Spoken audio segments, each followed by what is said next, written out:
it's time for the Eli Garcia Show, brought to you by Stones Broadcast Networks. And welcome into the Eli Garcia Show on the Potters pregame. I am Mark the Phantom Lowe. This is Eli Garcia, manager of the Potters. And Eli, we have to start. I think you know where we have to start. Kind of a crazy week of baseball. It started out very nice, taking care of Chico in a non-league game on Tuesday. That was nice. Going down to Solano and getting the bats going, putting up 17 runs. That was nice. Then all of a sudden the Crabs come to town and everything, if I may say, goes to hell. You guys, I have never seen a team strike out 24 batters on the other team. And then I've never seen a team do it, but I've never seen a team do it and lose. How crazy was that on Friday night? Yeah, I mean, definitely was crazy, but, I mean, got to tip our cap to the pitchers, right? They did their job that night. Definitely as a coach, that's something you love seeing from your pitchers, but, it's just baseball, and that's what makes this game so fun to be a part of because things happen all the time, and it just questions, like, how is that logical?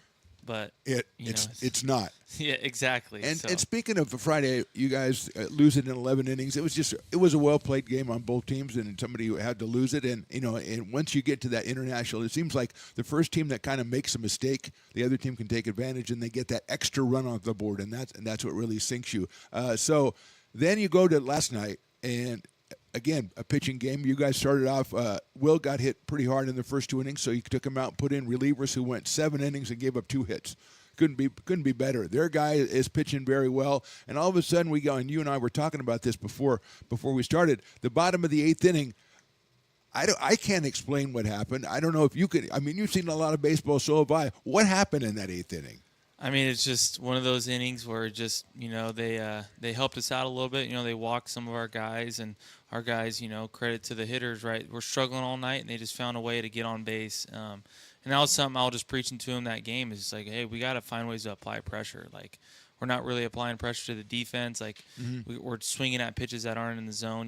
We got to make our jobs easier, by just simply putting the ball in play and swinging at strikes. So they did a good job of that. And then, ultimately it's, it led to some runs, and that's just the game of baseball, right? Just how much times can you make it harder for the other team to succeed? And we've seen some Potters rallies over the years. I mean, last year against Stillsburg in the playoffs obviously comes to mind. And the thing that you get from your players when I talk to them is on the bench they never thought they weren't going to do anything, even no matter how much doom there was. Last night, as you said, 5-2 going into the 8th inning, and not really a lot of cause for optimism. But how was the bench? How was the dugout? I mean, they've honestly done a really good job of staying locked in, and that's something that I mentioned to the players already too. It's like, hey, if you're not starting that day, like just be ready, because I do like to move guys around. Like I like pinch hitting guys, putting guys in to run and play defense. So that way they're kind of engaged that way. I just have always noticed that helps as well from a player standpoint, rather than if you're not starting and a coach never subs anyone in, you kind of check out a little bit. Because you feel that your day is over, right? Exactly. You're not really doing anything. Exactly. So I like to move guys around, get them some action. They did their job, and honestly, the fans, they were pretty awesome. They were very awesome last night. It was. We've seen times where fans, they respond to what's going on in the field, obviously, and sometimes their life's kind of taken out of them. But they were up there last night. I think there were some kids behind home plate that were making it go. It was fantastic. But what was interesting after the game, Tanner Wordy was our player of the game. He was the winning pitcher.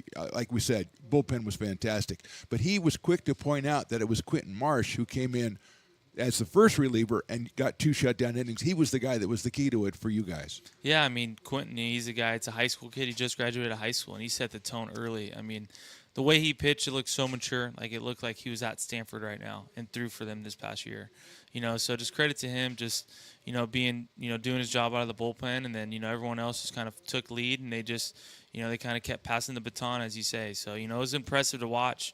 Our pitching staff has, been doing a really good job all year, and just, looking to just keep competing and, staying in the strike zone. Now, you probably had a speech to the team before today's game set last night that changed a little bit. The speech you would have given had the team lost yesterday, probably a little different from the one you'll give now. So how up was everybody last night and looking forward to today?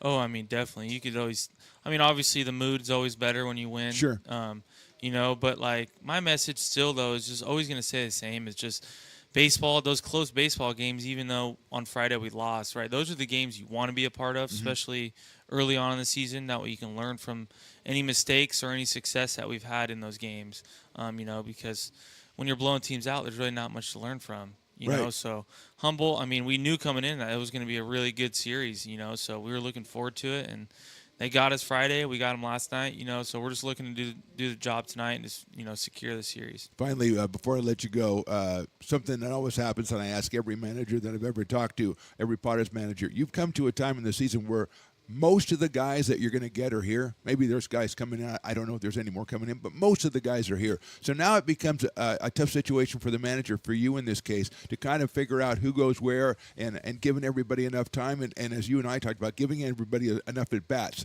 What is your philosophy on that? I mean, it's just to the best of my ability, I'm going to rotate guys in, and sometimes that might mean they play back-to-back days. That means they play on Tuesday and on Sunday, Right. But, I try to do my best, and obviously I get it. They're all players and they want to play. They're competitive, but at the end of the day, we are still trying to win, but we're also trying to get them work, so there's always both sides of the story, but we do have a really mature group, honestly, of kids, and they've been super understanding, and I just have those honest conversations with them because, at the end of the day, they're human beings, and if you tell them the truth and you're upfront with them, that's all you can really ask for. So I just try to, relay that message as soon as possible. But for the most part, I mean, everybody kind of has been playing, and Oh, yeah. So just trying to have them play, get reps, and have some fun at the end of the day, too, especially in summer ball. Well, I appreciate your answer, my friend. You are the best. You're getting so much better. Every week, you're just dominating me all the time. It's kind of embarrassing, if I will. Eli Garcia, the manager of the Padres. We're back with more pregame right after this on the Stones Broadcast Networks.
to say that my behavior's unacceptable, so condescending and necessarily critical. I have a tendency of getting very physical, so watch your step, cause if I do, you'll need a miracle. You drain me dry, make me wonder why I'm even here. The double vision I was seeing is finally clear. You want to stay, but you know very well I want you gone, and not fit to fucking tread the ground that I'm walking on. When it gets cold outside and you've got nobody to love, you'll understand what I mean when I say there's nowhere we're gonna give up. Like a leader who cries in the face of a monster that lives in a dream. Yeah. Is there anyone out there? Cause it's getting harder and harder to breathe. And is there anyone out there? Cause it's getting harder and harder to breathe. What you were doing was screwing things up inside my head. You should know better, you never listen to what I said. Touching your pillow and writhing in the naked sweat, hoping somebody someday will do you like I did. When it gets cold outside and you've got nobody to love, you'll understand what I mean when I say there's nowhere we're gonna give up. Like a leader who cries in the face of a monster that lives in a dream. Is there anyone out there? Cause it's getting harder and harder to breathe. And is there anyone out there? Cause it's getting harder and harder to breathe.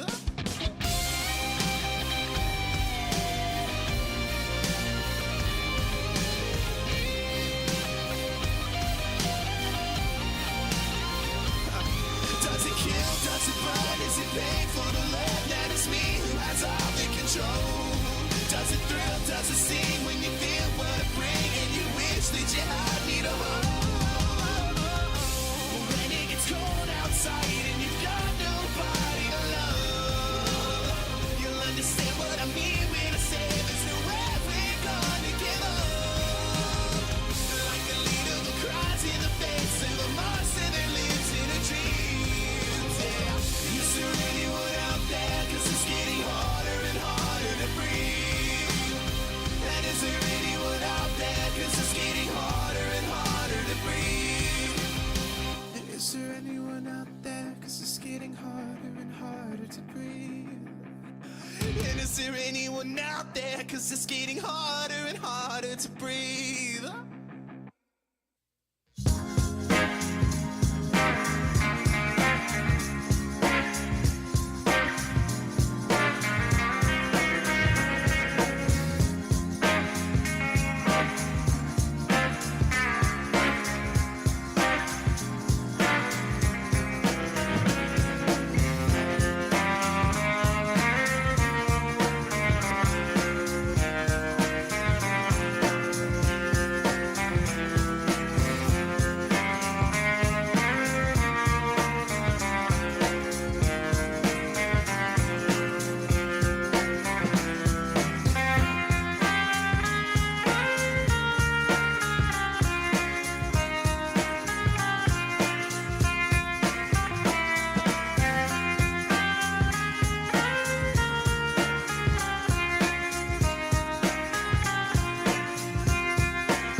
Coming to you live from historic McBean Stadium in the heart of Lincoln, California.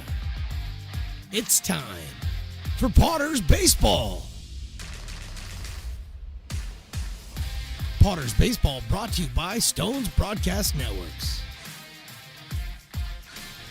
And now let's send it up to the booth, to the legend, Mark the Phantom Lowe.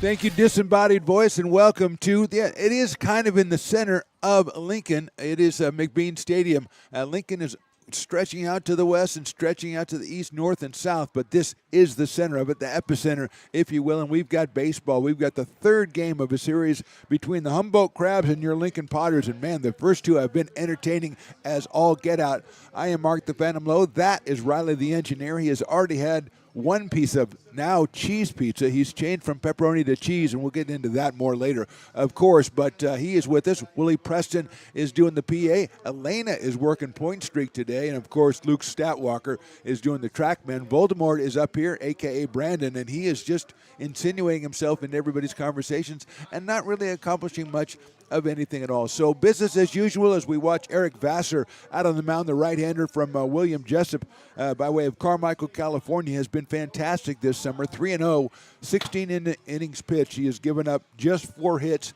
He has struck out 22. He has walked 4 and has yet to allow an earned run. He will face a formidable lineup of Humboldt Crabs, who starts off with the regular guy, Keenan Morris at third base. Timmy Reed, who had a home run yesterday in center field. Cameron Sewell. Enyart, the winning pitcher in game number 1, is the designated hitter in batting cleanup. Pappas is back in the lineup today, and so is Tate Menikoff. Guanasour is making his first appearance, and Michael Perazo is back at shortstop. It is David Zazueta, the left-hander out of Central Arizona College, who's on the mound for the Humboldt Crabs today. And it is, as we said, Eric Vassar on the mound for the Potters, and he is warming up, getting his last warm-up tosses out of the way as the Potters wearing their Expo blue with orange on them on Military Appreciation Day. I have my Stars and Stripes jersey on. Riley has a nondescript gray T-shirt, and Voldemort's wearing Coastal Carolina stuff, obviously. Did they play today? So LSU won the championship? Well, congratulations to the Chanticleers for a great season. The 13th seed in the tournament, and they make it to the final series. That's fantastic. You can't really hit a guy when he's down like that. I know Voldemort's feeling bad about his college. But, hey, they made it to the College World Series, the final game, so that's fantastic. Keenan Morris starts us off here, and we're ready to go. First pitch is going to be right around 6:07. Morris is 2 for 6 in the series. He has started both games at third base and led off both games. He led off yesterday's game on the first pitch with a double to the gap in left center and later scored. He has scored 3 runs in the series. He's up here against Vassar. Eric inside goes all the way back to the backstop. So we'll try that again. 1 ball and no strikes. Morris followed by Timmy Reed and then Cameron Sewell, the first 3 for the Humboldt Crabs.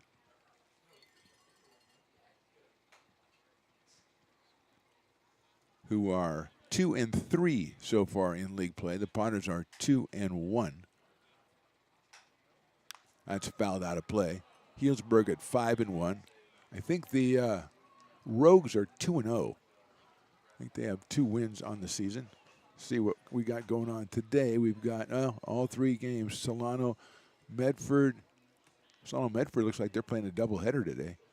And the first game is in the it's a 7-inning doubleheader. So the first game went to the Medford Rogues 8-3 over the Mudcats, and they'll play another one. No game. West Coast Kings, Healdsburg are both off, according to my scoreboard right there. 1-2 on Keenan Morris. 361 on the season. He lines that one towards his own dugout. Has a grudge with somebody in there, as that was a bullet into the dugout. There's a screen there. I'm sure everybody's fine. Crowd milling around. We talked about this with the great Pat Still yesterday, and thanks again to Pat for coming out and sharing that incredible game with us last night. A very mobile crowd here, especially early on as everybody's trying to find their places and get their stuff. There's a good-looking pitch, and it is a ball. 2-2. And that is a great heckle. Oh, come on, excellent pitch. I really like that. That's a very respectful and very factual Heckle. 2-2 on Morris. He fouls that one off, so he's getting deep into the bag here. The first batter in the top of the first inning. 2 balls and 2 strikes. So, yeah, we got people just milling around. We've got the stuff, the regular stuff. Fat Cat and Sabores de Mexico is down the left field line by third base. Brick and Barrel Backyard is over on the first base line. A good place to hang out and get a brew. Used to have a TV there. I don't know what they're doing with that TV. I thought Stone said they were going to put it over the merchandise tent or something. Outside, 3-2. So Morris has worked the count all the way to its fullest. I liked having it over in the Brick and Barrel, though, because they had a little table over there. You could watch the game.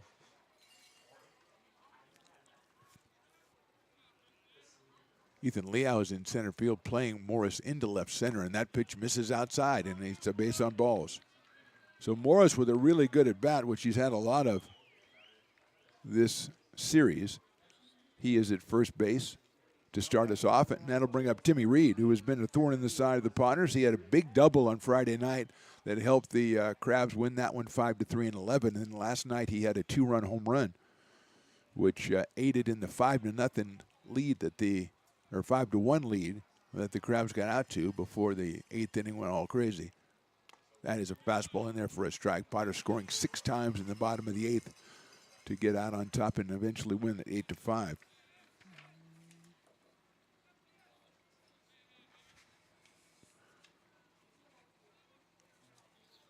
Good lead by Morris at first base. Vassar says, you know, you're right, Phantom. And he throws over there.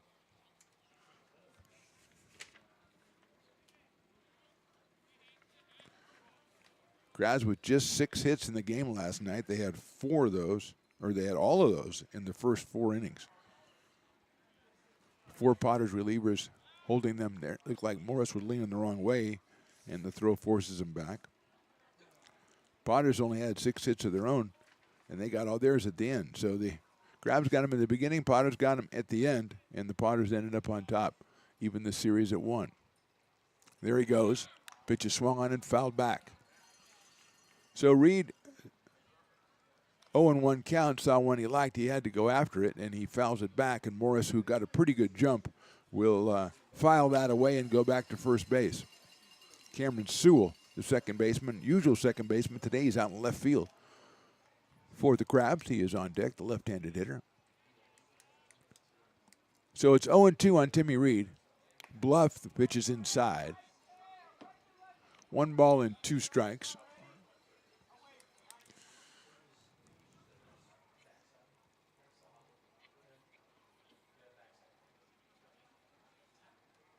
Vassar out of Carmichael, California, 6'2", comes to the plate.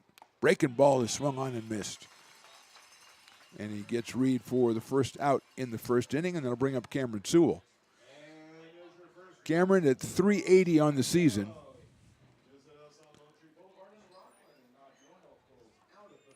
He is 1 for 9 in the series. He has an RBI. Out of Sacramento State University.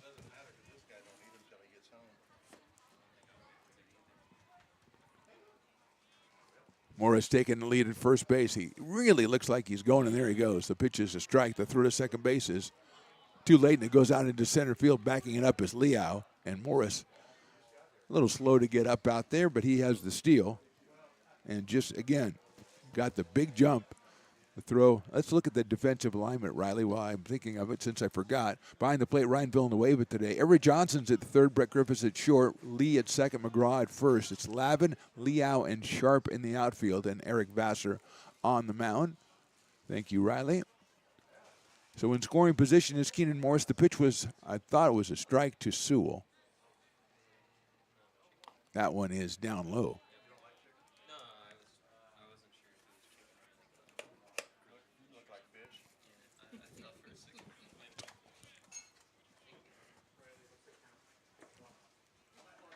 1 ball and 1 strike. There goes Morris again. The pitch is swung on a miss. Villanueva's throw is on the money, and he got him at third base. Ryan Villanueva with a perfect throw and covering over there Everett Johnson. And Morris is out. And, well, he's out, but he's going to stay there while his coach goes out and argues with the third base umpire, which is his right as an American to do. Perfect throw by Villanueva. The pitch by Vassar, I believe, was a strike as well. And now the umpire is going to go ask other people to see if they had a better angle. He was behind third base, but he had a pretty good angle, it looked like. And he's going to go talk to his fellow umpires. We have our first replay challenge, if we'll call it that. And you see Riley's perfect pictures. You can see exactly. If you're a lip reader, you know exactly what they're talking about. Yeah, okay, all right. Parking Lot Potters delivering a tremendous meal today, Willie. Incredible stuff today. Yesterday was ribs, today's chicken. He's out at third base, which I thought that would be the answer, but you never know. Big out for the Potters as Morris was trying to put himself 90 feet away, but he is caught by Villanueva. And again, Morris had a really good jump, and Ryan's throw just got there ahead of him. And Sewell now with a, let's see, I think it's 1-1, or is it 1-2? Let's see. It is 1-2 on Sewell. 2 home runs on the season for Cameron, 13 RBI, 13 runs scored. Vassar delivers, call, strike 3. So the Crabs not too happy with the blue in the top of the first. We'll go to the bottom of the first. Crabs nothing, Potters coming to bat. Lincoln provides all the charm of a small town, yet still provides access to excellent local medical care. At Lincoln Urgent Care, you can find expert services and a compassionate staff available 7 days a week. Our friendly front desk staff will welcome you when you come into our brand new facility. Your wait time will be minimal at our walk-in clinic, unlike the emergency room. From broken bones and lacerations to allergies, flu shots, and illnesses, we treat a variety of urgent medical conditions. What sets us apart is not just our central location in Lincoln, but the convenience of our extended hours, including weekends. We've become Lincoln's first choice for urgent care because we treat patients of all ages for a variety of conditions and take most insurances. We're proud to be an approved provider for veterans and welcome in our military patients. From our family to yours, we're here when you need us.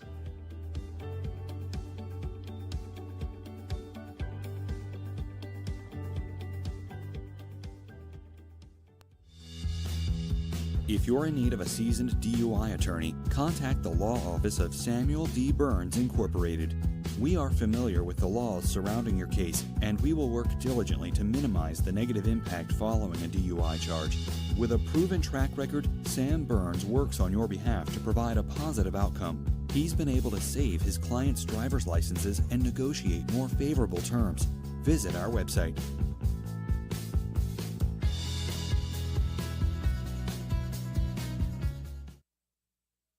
So many local businesses trust Wizix Technology Group when it comes to their office technology. Wizix is a full-service, locally owned company with exceptional service, supplies, and support, which guarantees quick delivery and response times. Copiers, printers, scanners, business phone systems, EV charging, document management, and more. Join. Bottom of inning number 1, it'll be David Zazueta, the pitcher out of Central Arizona College for the Humboldt Crabs, and we will look at his lineup, or the Potters lineup. He will confront Ethan Liao, going to start us off, then Lavin and McGraw. Peniagua back in the 4th spot, DH and Braden Sharp in left field. Everett Johnson back in the lineup, batting 7th. Villanueva, who got the assist in the 10th inning, batting 8th, and then Brett Griffiths. Zazueta is 3-0 on the season. He has gone 15 innings, 6 hits, 6 runs, 18 strikeouts, and 13 walks, and an ERA of 3.60 for the left-hander. He takes on Ethan Liao, who takes a fastball too high. Ethan 3-11 on the season. He is 1-4 in this one, in this series. He has a home run. That was on the road against Solano. 13 RBI and 14 runs scored. Swings and misses at an off-speed pitch. Was a little bit outside. So it's 2-1. Ethan out of Dublin, California. Takes one in the dirt, goes back to the backstop, and he has a 3-ball, 1-strike count. And again, Zazueta with 13 walks in 15 innings. And yesterday, that was the bugaboo that bit the Crabs. They walked 3 batters in that 6th inning and and 6-run 8th inning, and also committed a balk. Hit right back up the middle, right off the pitchers. Azueta picks it up and throws to first and gets him. That's happened 3 times, I think, to the Potters already this season. It was a critical play, the game on Friday night. Adam Paniagua hit one up the middle in the 11th, which was off the pitcher, and he was thrown out at first base. So 1 out, and Jake Lavin is the hitter. 346 for Jake out of Laguna Beach, California, and UC Berkeley. He has driven in 10. He scored 21. Left-handed hitter playing out in right field today. 1 for 3 in this particular series, which has only consisted of 2 games up until now. Check swing down the third base line. That's a fair ball picked up by Morris. Throws to first and gets him at first base. What a fine play by Morris. And we've said that more than once, but that one was a surprise to everybody. It stayed fair, and Morris throws him out at first. Ty McGraw's the hitter. Let's look defensively at the Crabs. Morris at third. Peraza is in short today. Hirschkorn at second. Medikoff at first. Quantasor is behind the plate. Cameron Sewell moves out to left field. Timmy Reed is right there in center, and Jacob Pappas is back from Friday. He is in right field for the Crabs. So 2 outs. McGraw swings and misses at a slider 0-1. Ty is 463 on the year, 3 for 8 with a pair of RBI in this series. Gives him 25 runs batted in for the season. He scored 20 runs and has a pair of home runs. And that was an off-speed pitch again. At 75, it's 0-2.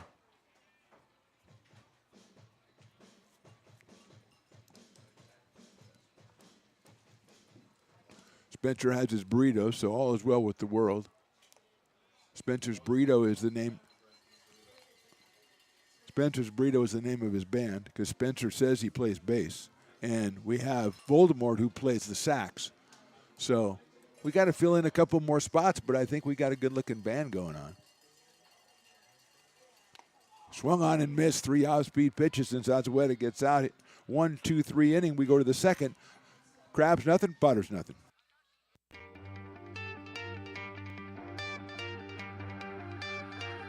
Gooseport Public House. We have sports on 10 big screen TVs, 23 beer taps with classics and crafts, a full bar with creative craft mixed drinks, live music, and most importantly, great fresh food. In downtown Roseville off Vernon Street, only 15 minutes from the ballpark. See ya at Gooseport.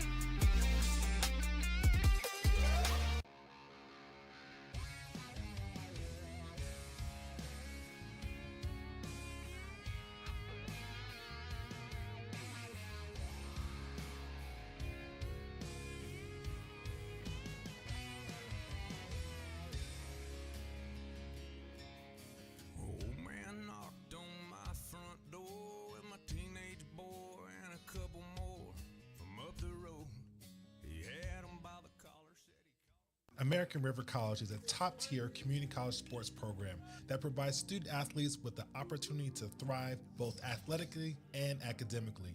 ARC Athletics is currently ranked 5th in the state and 2nd in Northern California. With over 19 sports programs, our athletes compete with the region's best athletes. Our diverse and dedicated coaching staff helps athletes develop the skills necessary to compete at the next level. Start your community college athletics journey with us. American River College, Sacramento's best athletic program. Go Beavers.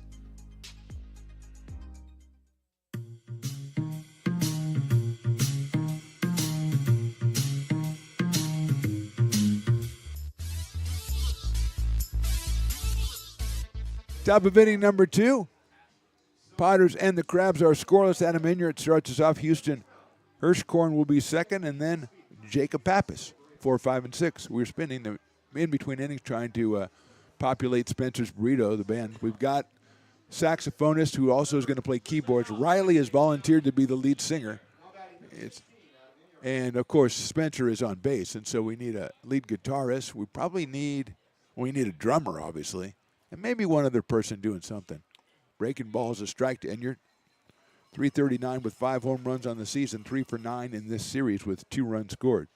He was the winning pitcher in game 1 on Friday. So we need. I don't know if I'm gonna let Voldemort say he can play keyboards because I don't know that he can. I'll put him back on sax. Back to the backstop 1-1. Riley, I'm gonna have to hear you on your vocals too. I don't know that I'm giving you the vocalist job yet, because I need to hear you wailing. You kind of look like the vocalist of a punk rock band or an alt rock band. Inside, and you're 2-1, but I'm gonna have to hear you belt out a few tunes. Maybe I'll have you do the thing in the 8th inning where they sing "Friends in Low Places" or whatever. I'll have you go down and do it, and that'll be your audition. Grounder right back to Vassar. Runs the obligatory 2/3 of the way to first, then underhands it to Ty McGraw for the first out. That ball came in on the hands of Enyard, and Adam tried to overpower it and couldn't do it, and he is retired for the first out, and Houston Hirschkorn will be the hitter. He is out of UC Davis. He was a first baseman the other day. He is the second baseman today for the Crabs. Houston at 263. He does have a home run on the season. Was 0 for 4 in his only start, and that was yesterday's game. A couple of groundouts, couple of flyouts. Hits a grounder down the third base line. That's a foul. And it is 0-1. Good crowd out here on a Sunday. I don't know if this is the first Sunday evening game we've had. I know we don't have any more Sunday afternoons, but the first time we've had a Sunday evening game. But a really good crowd has come out to enjoy PEL action between the Potters and the Humboldt Crabs. There's a line drive up the middle. That's a base hit.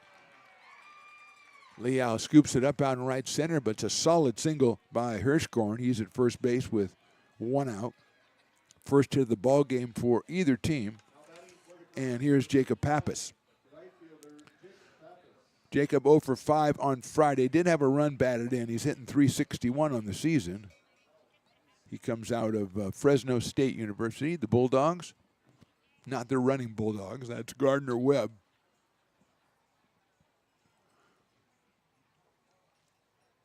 That breaking ball catches the plate. It's a strike 0-1. Pappas is followed by Tate Metcalf, the first baseman. Inside information tells me that Tate is today's dueling dogs batter, which is just Willie telling me. It's not really inside. Swing and a miss. Scooped it up. Villanueva looked at first. We've already seen Ryan throw a runaround. We've talked to Ryan early in the season when he was the player of the game back on the 30th of May. And he said, I like to throw behind guys. I like to throw the ball. And it takes a while for new teammates to get used to that, especially when you have to share the catcher's duty. We have a couple of excellent catchers. Aiden Chang, also Adam Paniagua. 0-2 pitch outside. And Ryan Villanueva, so 3 real good ones. We heard Eli Garcia on the pregame show, the Eli Garcia show, talk about, trying to mix and match players, trying to get them enough at-bats, enough reps in the field, trying to keep everybody happy. We didn't even get into the pitchers. That's out to right field. Lavin comes on. It's in front of him for a base hit. Perfect read over there by Hirschkorn. He saw right away that Lavin wouldn't be able to get there. And 2 hits in a row here in the second inning after 1's out, and that brings up Tate Metcalf, who is 0 for 3 in the series, 273 on the season, 3 RBI, 4 runs scored for Tate. He comes to us from Santa Clara University, and he's up in a situation where the Crabs can grab an early lead here. Vassar's first pitch is a little bit too low. So got 2 strikes on Pappas, but Jacob, his first hit of the series, a solid single to right. Moves Hirschkorn to second.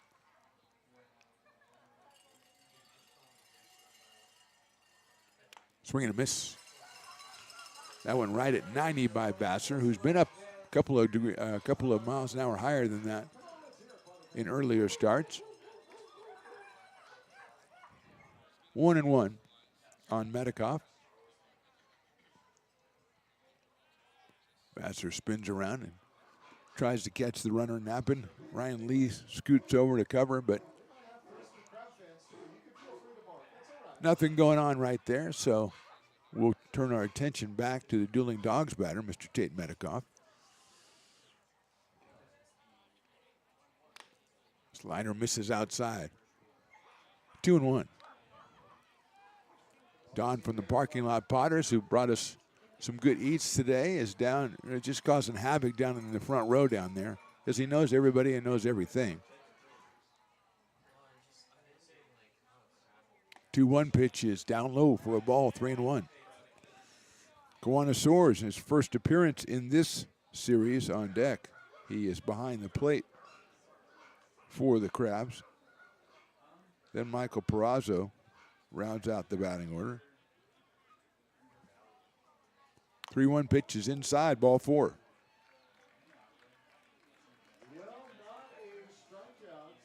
So that moves Hirschkorn to third, Pappas to second. Metcalf takes over at first, and here's Kawana Soares.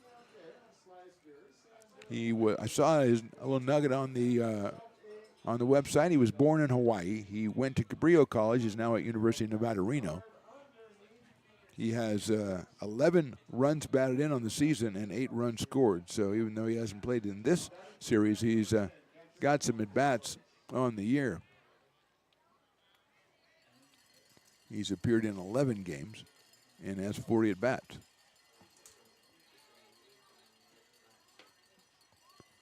Bases loaded, 1 out. Grounder out towards second. Flipped over to short. Griffiths to first. And that's a 4-6-3 double play. Eric Boutzer's best friend. And the Potters are out of a jam. We go to the bottom of the second. Crabs nothing, Potters nothing. I'm Bill Spear, North Valley president of Five Star Bank. In a time when business can feel so uncertain, we're here for you every step of the way. I know they have a lot of bells and whistles within their bank, but just the relationship piece here locally on the business side is huge for us. Five Star treats us like we're number one. They're right there with suggestions, with help. So I have to bank with people that have our mission in mind. We're Five Star Bank. How can we help you?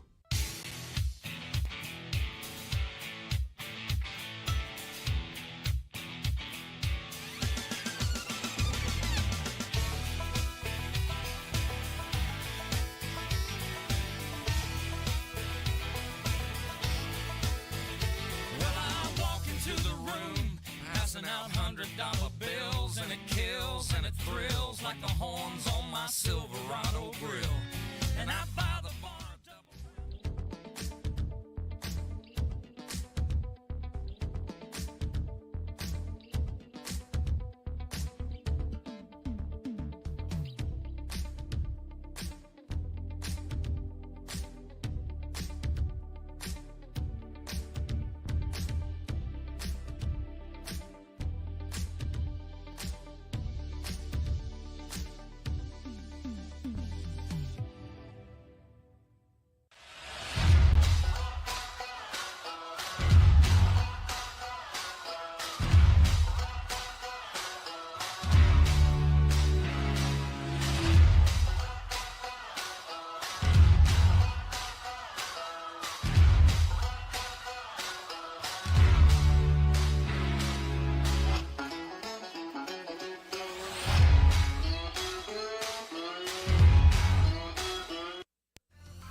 You got to feel a little bit sorry for the left-hander David Zazueta out there, because he was going out to warm up for the second inning, and all of a sudden there were a dozen kids running the bases, so he couldn't warm up. And that it made it even worse is that, I mean, pitchers deal with that all the time. Which makes it worse is that they strung him out. We had one, I think maybe he was 3 years old, if he got to 3 years old, and he was taking a while. It was like the end of a marathon the way they staggered in there. And so Paniagua didn't really, Zazueta didn't really get to warm up for a while because he had to wait for the last guy. And, of course, Piper waited till the end to usher the 3-year-old across. Good job by Piper. Paniagua hits it out in the air to right field. It's a foul ball giving chase down the line, and that will be out of play. So it was a prolonged race. It was one of the longer races we've had. I think they brought water out to some of the runners halfway through. That's how long it took. But eventually we got everything straightened out, and Paniagua is at the plate, starting off the bottom of the second after he fouls that one up in about the same place in the double play pulled by the Potters. I give some credit to Ryan Lee, who started that one at second base, flipped it to Griffiths covering at second. Brett guns it across to Ty McGraw, and a sticky situation becomes considerably less sticky as the Potters are back in the dugout. Paniagua now with 2 strikes. Hits it well to left center field. Giving chase is Reed. He won't get there. That'll hop up against the fence. Adam will stop at second base as the throw comes in, and he leads us off with a double here in the bottom of inning number 2. Paniagua at .423 on the season and been 3 for 7 in the series. He doubles to give the Potters their first hit, and that will bring up Braden Sharp. Braden Sharp, 1 for 7 on the season, just joined the team this week, has a home run. That one hit was a home run against the Mudcats down in Fairfield on Wednesday.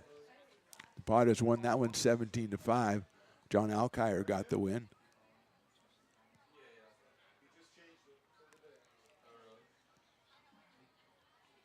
Braden takes a strike over the inside corner.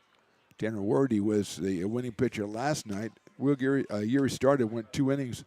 Then Quentin Marsh, Peter Jensen, Tanner Wardy, and Connor Doucette came on and did a fantastic job with Doucette getting the save. Grounded down to first base. That's a foul ball. Tate Medikoff over there making the play, but making it in foul territory. I don't believe Don down there still holding court. Hey, sit down and watch the game, dude. He's got his parking lot Potters jersey on today. He's got the jersey we gave him a couple years ago. He wore that yesterday. So he's got all the action. He's got all the wardrobe. He knows everybody. 0-2 to Sharp. Popped up. Shortstop calls. That's Perazo. And makes the play for the first out. Never know in the infield here with the sun being where it is or what it is, but Perazo had that one from the get-go, and he made the catch, and here's Ryan Lee. Ryan Lee was the Potters' offense the other night with a 2-run home run. He is at .222 for the year. He has that home run, 5 runs batted in, and 3 runs scored. He comes to us from Sunnyvale, California. He's out at second base. He's listed as a catcher, and he's played third base and second base. That one sails high and away and soars with a nice play to keep it from going back to the backstop and allowing Paniagua to go to third. Everett Johnson, the third baseman, on deck for the Lincoln Potters. Potters are 17-2 on the season overall. Lee takes outside for a ball. That includes 2-1 in PEL play, and exclusively, except for the game, I believe on July the 1st, it was against the California Tigers. Other than that, it's all PEL from now until the end of the season. We got a timeout called, and Hirschkorn is going to call out Soares, and they're going to talk things over at the mound. They're going to let's meet at the mound. It's halfway between us. Just get the signal straight. As Lee is up here with a 2-ball, no strike count. Potters escaping a bases-loaded situation in the top of the second with an inning-ending double play induced by Eric Vassar, who'd given up 2 hits and a walk in the inning. Paniagua, not a very big lead there as Hirschkorn's trying to keep him close. Lee hits it up in the air down right field line, out of play.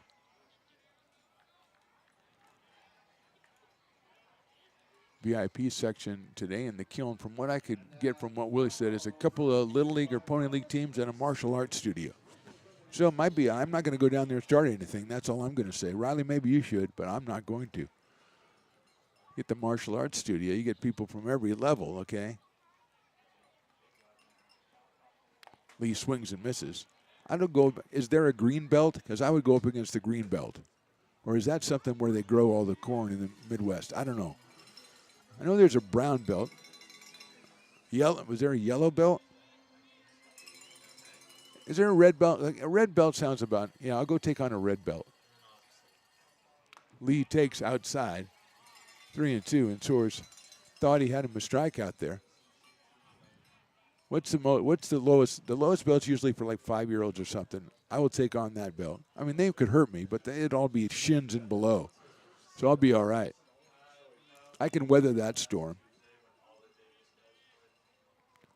3 balls, 2 strikes. Grounded down to third base. It's a tough hop down there for Morris. He stays with it, picks it up, throws it across the diamond, and he's safe at first.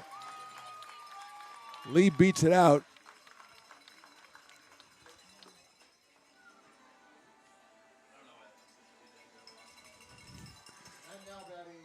And he is down at first base. Staying at second was Paniagua. Going to give Lee an infield single on that one.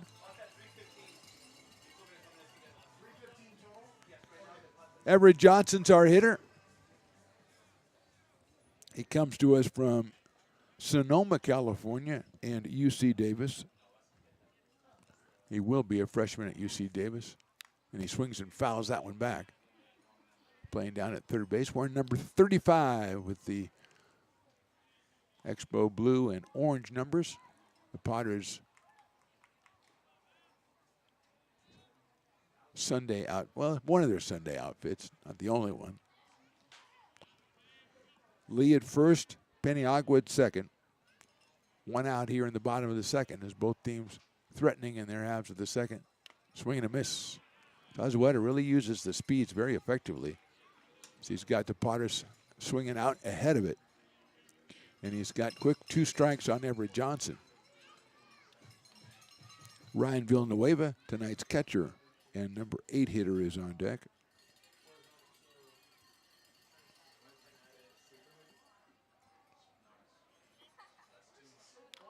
Fouled off by Everett Johnson. Piper's hanging out down at the fancy seats behind home plate. Just celebrated his birthday yesterday. It was a tremendous. He won everything. He won the race. He won all the contests. He won it all. Today he was back in last place, which is kind of more where he belongs. Kind of know your role, I would say, to a Piper. And that's in the dirt. 1-2 on Everett Johnson. But he's got the swagger. I got to say, Piper's got the swagger. It probably comes from being a little bit older. A little bit more secure, a little bit more confident. I know he's talking to the young ladies more than he ever has. Maybe that's a sign he's getting a little bit older. Maybe does Piper have game? I don't know. Johnson takes ball 2. Good looking pitch, missed just a little high. And left-hander David Zazueta out of Central Arizona College. Faces a 2-2 count with Everett Johnson. Villanueva to follow. Popped up, right side, out of play. Crowd kind of not as mobile, not as many people moving around, but it's kind of settled in. They got their drinks, they got their food, they went down, they got their fat cat, they got the dogs, sausages, or they went to Sabores de Mexico and got that great burrito bowl, or as Spencer just gets the big burrito. Today was a steak burrito for Spencer's Burrito. If you want to book Spencer's Burrito to your party or your event, just let me know. Send us a message. We got to fill it out.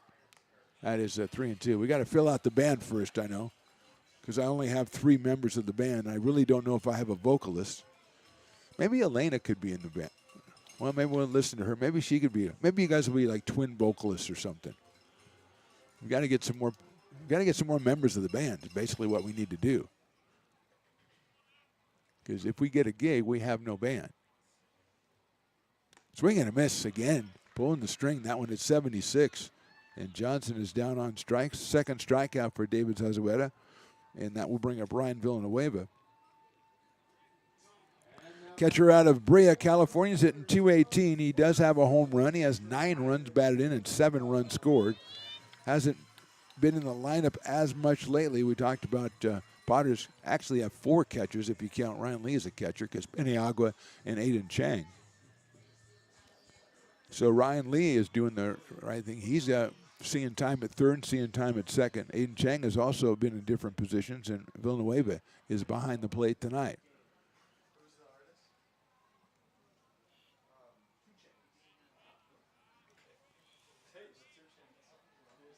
And that is a ball, 1-0. Just a little bit too low to Ryan Villanueva from Fullerton College. His home run back on the 30th of May. Swings and misses at that one as Azueta adds 10 miles an hour, throws that one at 87 and gets the swing and miss. And the count now, 1 ball and 1 strike. That guy got a chocolate sundae, or Riley, what is that? That is awesome looking.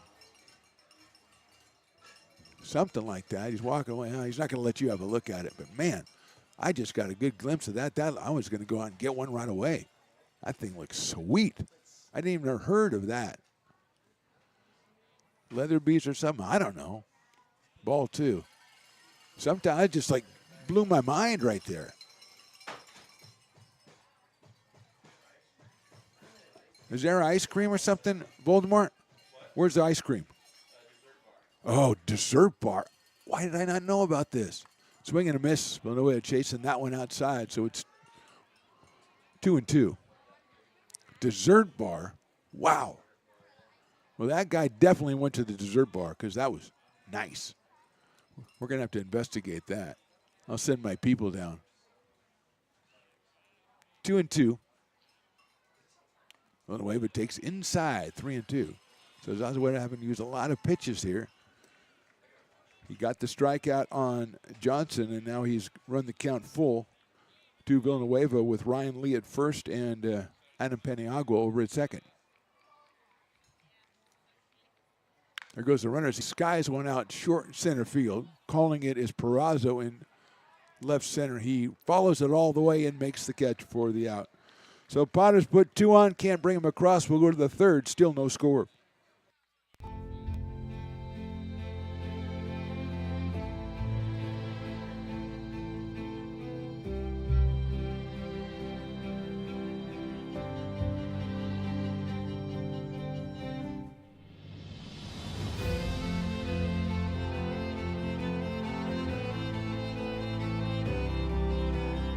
Situated on the corner of Lincoln Boulevard and 5th Street, this iconic building has been the home to several hotels over the decades, the most famous and longest running of which was the Lincoln Inn.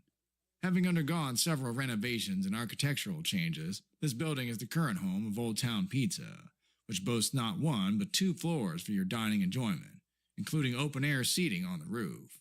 Stop in for a slice today. Or stop by the Lincoln Museum to see the 300-pound cash register that used to adorn the front desk of the Lincoln Inn. For more great history, visit the Lincoln Area Archives Museum and, by appointment only, take their free walking tour of historic downtown Lincoln.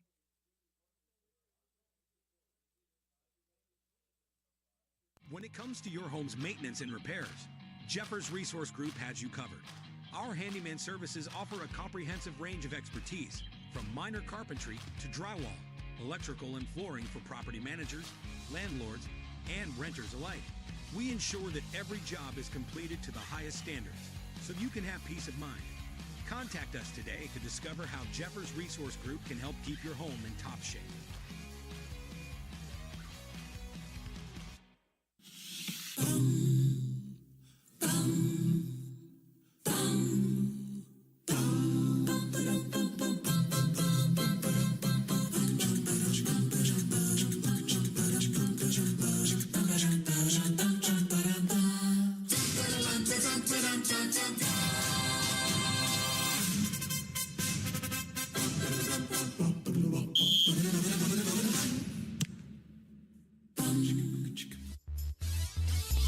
Top of inning number 3, McBean Stadium in Lincoln, California. Mark the Phantom low.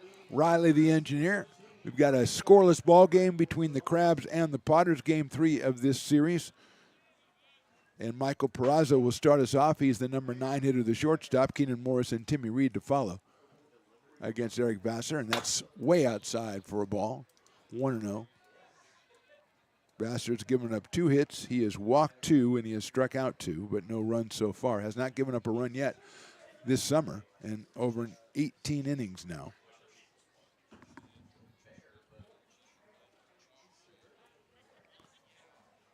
Misses outside with that, so it's 2-0. Peraza at 308, 0 for 4 in this series. He has 3 RBIs and 10 runs scored for the Humboldt Crabs. And he pops that up. Shortstop goes out. That's Griffiths. He's calling for it. He'll make the catch for the first out. So shortstop's roaming far and wide in this game so far, and Griffiths goes back into short left field to pick that one up as Braden Sharp was a little bit too deep. And that'll bring the top of the order and Keenan Morris back to the plate. Keenan with a walk in his initial appearance tonight. He is at 361. He's 2 for 6 with 3 runs scored in the first 2 games of this series.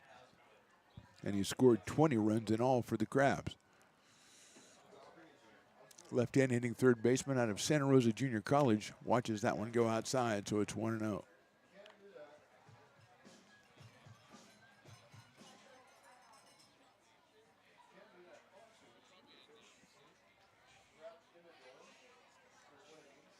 People are up and moving again, Riley. They were getting static there for a second. That one's lined into right field over the head of the first baseman down into the corner. Lavin gives chase, but Morris is rounding first. And he looks at the throw coming in and slides in ahead of it. He's got himself a double with 1 out here in the third. Third hit of the game for the Crabs. First for Keenan Morris, and here's Timmy Reed, who struck out his first time. And is 3 for 9 in the series now with a home run and 3 runs batted in. Timmy out of USF, the center fielder. He's got a home run in the season. That was yesterday. He's driven in 80, scored 9. At 195 coming in. He was 152 before the series, so he's raised his average over 40 points in the 2 games so far. He's got Morris out at second base and 1 out. He shows bunt. He bunts at it and misses it for a strike. Villanueva came up ready to throw, and we know Ryan's going to do that. Everett Johnson at third base. Kind of playing the game. Do I come in too far? Do I cover third? What am I going to do? 0-1. That last pitch at 90 miles an hour from Eric Vassar. Sails that one outside. 1-1. Cameron Sewell on deck. Willie gives the cowbells. We got a lot of cowbells out there today. And, of course, my vintage cowbell, still in wrapper. Reed slices it down the left field line over by the grassy knoll. Bounces over the new fence over there and goes out into the proper part of McBean Park. The proper park. Moves the count along to 1 ball and 2 strikes on Timmy Reed.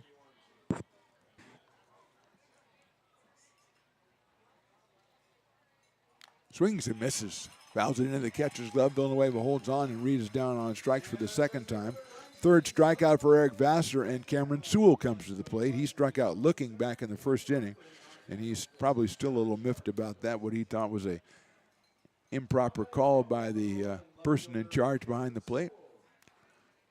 He'll have a little chip on the shoulder as he comes up here. He's got Morris down at second base and 2 outs here in the third.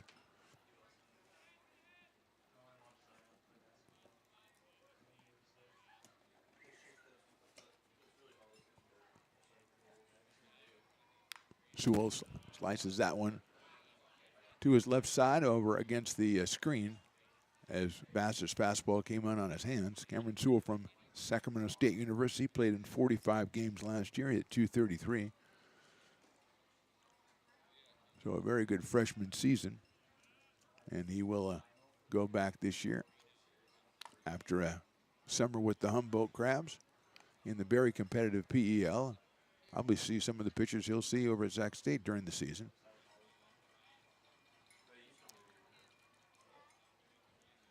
One and one on Cameron. Morris leads at second. Vassar misses with the breaking ball. Morris tried to steal third in the first inning, was thrown out by Ryan Villanueva. So he's still going to get a pretty good lead, though, as Griffiths is coming in from shortstop with the left-hand hitting Sewell at the plate, trying to keep Morris close. Sewell takes that one outside. 3-1.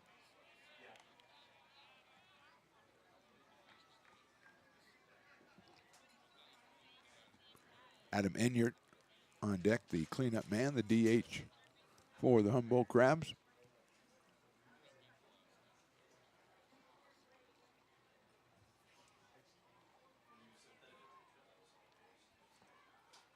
The 3-1 pitch just misses ball 4.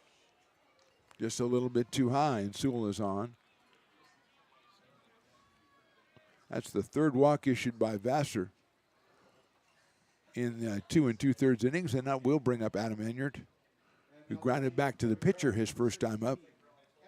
Does have 5 home runs on the season. He's driven in 23 runs and scored 18.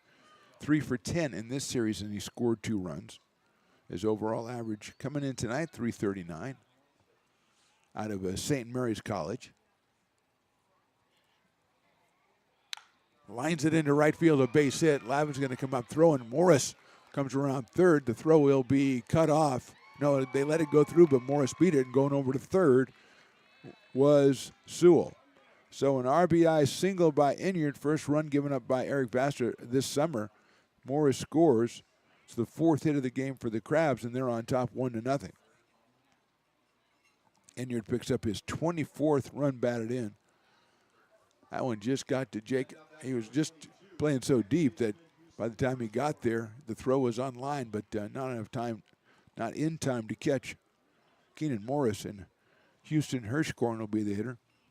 He singled his first time up into right center field. See if Enyart has any thought of stealing at first. His lead is not big. Inside to Hirschkorn. Somehow he turned completely around and the ball missed him. Luckily it was pretty low, wouldn't have done much harm. Hopefully had it hit him.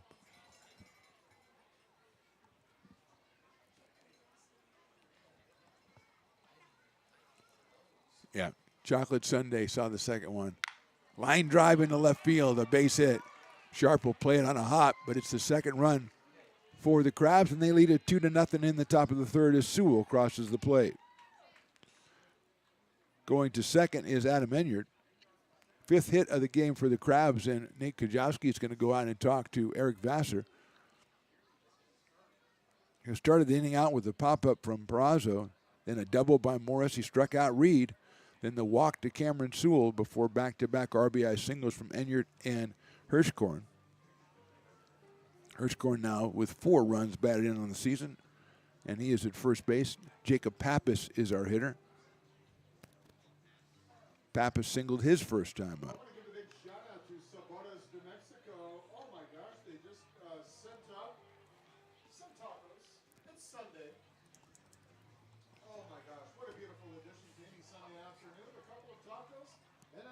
Here's Pappas out of Fresno State. Comes in at 361. That was his first hit in the series, though, back in the second inning. Hit a line drive to right on a 2-strike count. Meeting is over with Nate Kajowski, and Vassar comes back to business here. Outside, 1-0 on Pappas.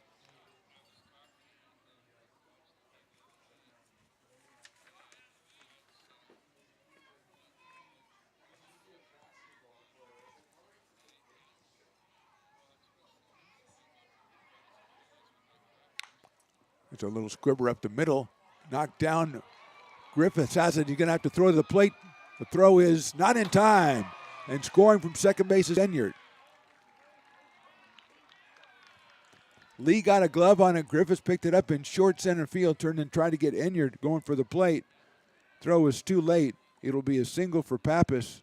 He will get an RBI. And going all the way over to third was Hirschkorn. 4th hit in the inning and the 3rd run. And with now Hirschkorn at third and Pappas at first. Didn't look like that enough juice to get through the infield, and Lee got the glove on it. Couldn't stop it. Griffiths ran it down. difficult play, the throw to the plate, not in time. On that throw, Pappas took second base. So he is at second. Hirschkorn is at third. We have 3 runs in for the Crabs. And Tate Medikoff, who walked his first time up, is the batter. Takes a strike, 1-1. Medikoff, the Dueling Dogs batter. If he strikes out, it'll be 50% off Dueling Dogs, and the Potters could use something positive in the inning as the Crabs have scored 3 times on 4 hits and a base on balls. Outside. 2 balls, 1 strike on Medikoff out of Santa Clara University.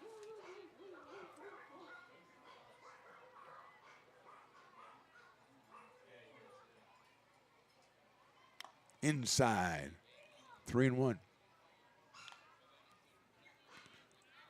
Gowanusouris, the catcher, is on deck. He would be the 9th batter in the inning if he reaches the plate.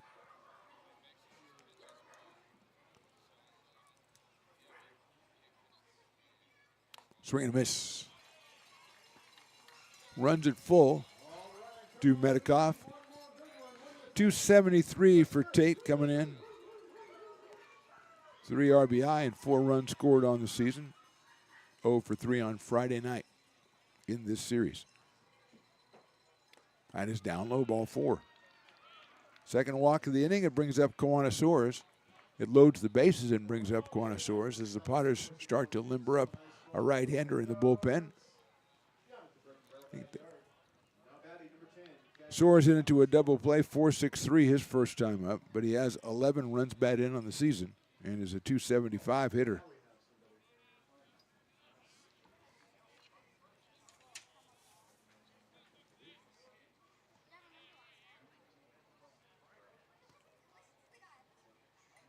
First pitch by Vassar in there for a strike. 0-1. Might be always ready. Remedi in the bullpen, number 14. Out of Folsom, California. That is down low to Soares. 1 ball and 1 strike. Come on to the number 9 batter in this inning. As the Crabs have scored 3 times, they have the bases loaded. And a 1-1 count on Soares. It's a sharp ground out to shortstop. Griffiths bobbles it, picks it up, goes across the diamond to first, and gets him by a half a step. So 3 runs by the Crabs. They leave 3. We go to the bottom of inning number 3. They're on top 3-0.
Astro Air Design Incorporated, where you feel the difference. We are a locally owned and operated heating, air conditioning, and custom sheet metal company committed to the highest quality of craftsmanship at a competitive price. Our trained and certified technicians have the knowledge and experience required to install, maintain, or repair your home comfort solutions. Our upfront pricing gives you the peace of mind because you know your price is locked in. Call Astro Air Design Incorporated today. Here in Michigan, we do. Bottom of the 3rd inning, Potters trail this one 3-0. Brett Griffiths will start us off. Then the top of the order, Ethan Liao and Jake Lavin. So far, the only positive thing is I found out we have a dessert bar here. That's the only positive thing for this game so far. Now, last night was this way for a while, too. Popped up right side. Will it get out of play? Yes, it will. David Zazueta, the left-hander on the mound, and working his third inning. He's given up 2 hits, and he has struck out 2. Griffiths had 229 with a home run and 5 runs batted in, and Brett has scored 7. He's out of American River College and Ball State University. Lines it foul down the first base line. Just want Nana to know up in Reading that I'm still working on those ginger snap cookies, ginger molasses cookies. Still working them through. They're fantastic. Griffiths takes outside. I got outbid for Brett's jersey last night, though. I think it might have been. I don't know. I don't want to cast aspersions, but I thought I might have had myself a number 10, and I found out I didn't. So that's the way it goes sometimes. Probably should have checked back in after a while to see if I needed to up my bid. Down in the dirt, 2-2.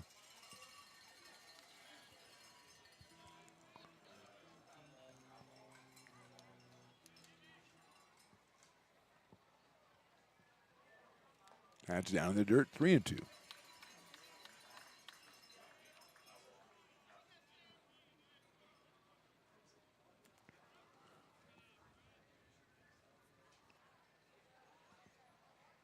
And it's inside, so Griffith gets the base on balls. Worked that one. First walk given up by Zazueta. He has 13 on the season in the previous 15 innings. And here's Ethan Liao, who hit a shot back off the leg of the pitcher Zazueta back in the first, and David recovered sufficiently to get it and throw him out at first base. So Ethan is 0 for 1, comes in at 311. Does have a home run. He's got double digits in runs scored and RBI with 13 RBI and 14 runs scored. Line drive, base hit right center field. Griffiths is going to round second. He's going to stay there as that ball is scooped up quickly in right field by Jacob Pappas, and he got it in quickly as well to the infield. But it's a single for Ethan Liao. Potters have runners at first and second. That is the 3rd hit of the game for Lincoln, and here's Jake Lavin. Jake also double digits. He's got 10 runs batted in. He's got 21 runs scored. He grounded to third his first time on a check swing, a ball that rolled right down the line, and Keenan Morris made a fine play and threw him out by mere inches at first base. And he's up here with 2 on and nobody out in the 3rd. Potters trail it 3-0. Shows bunt. He pops the bunt up, and caught by the pitcher Zazueta.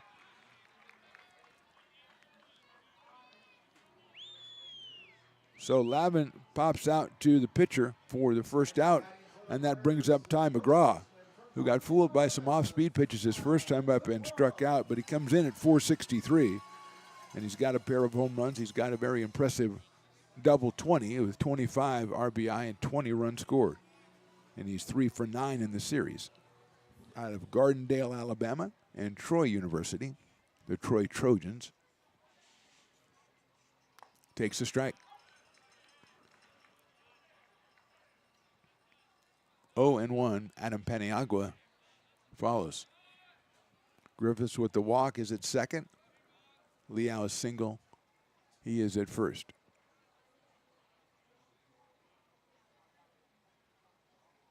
That's a high fastball. 87 from Zazueta.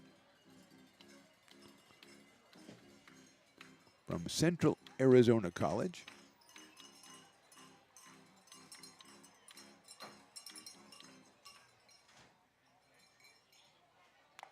That's a good-looking pitch. It's in there for a strike. 1-2.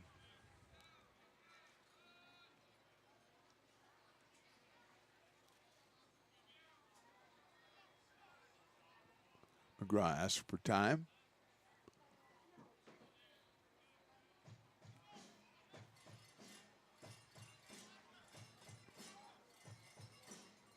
And we got a timeout all over the place now. Just nationwide timeout.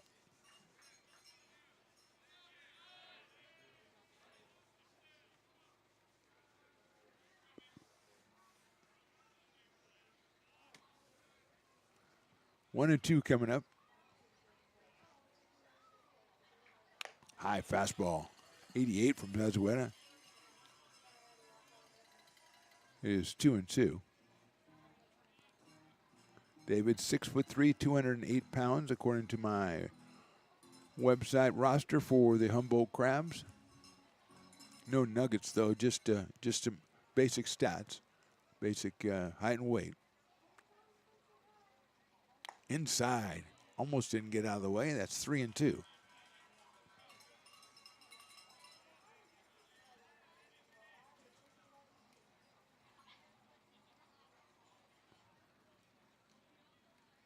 Medikoff behind the runner at first. Hirschkorn at second. At second. Perazo at short, and Keenan Morris over at third for the Crabs. Inside and high, that's ball 4. So the Potters load the bases with 2 walks and a single, and it sets it up for Adam Paniagua, who already does have a Grand Slam homer this year. I'm just saying, Riley. I'm just saying, as the Crabs manager is going to go out and talk to his pitcher.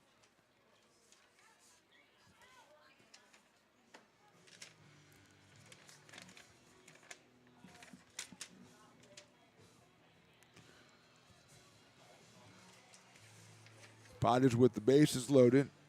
Robin Guyver, the manager of the Crabs. He is assisted by Eric Giacconi, John Bryant, and Jeff Giacomini. And they have 3 trainers, Nate Keys, Michelle Snyder, and Chad Farrow. I don't know, as we talked about on Friday, I don't know if they're all here, but you got to mention them.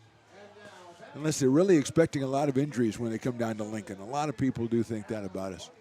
Paniagua doubled his first time up, so he is 1 for 1 in this one. Swings and misses at the off-speed pitch. Zazueta trying to win away from the off-speed pitch to McGraw and ended up walking Ty. He immediately goes back to it and is ahead 0-1 to Adam Paniagua. That one's fouled back, so it's quickly 0-2.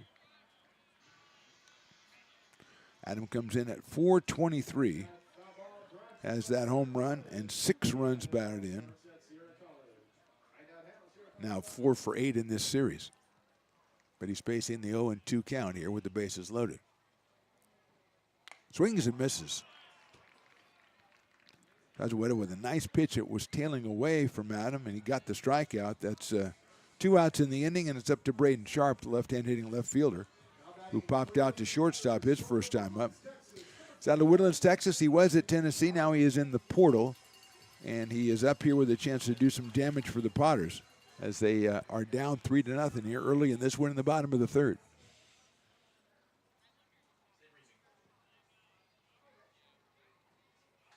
He takes the ball, 1-0. Griffiths at 3rd, Liao at 2nd, and Ty McGraw over at 1st.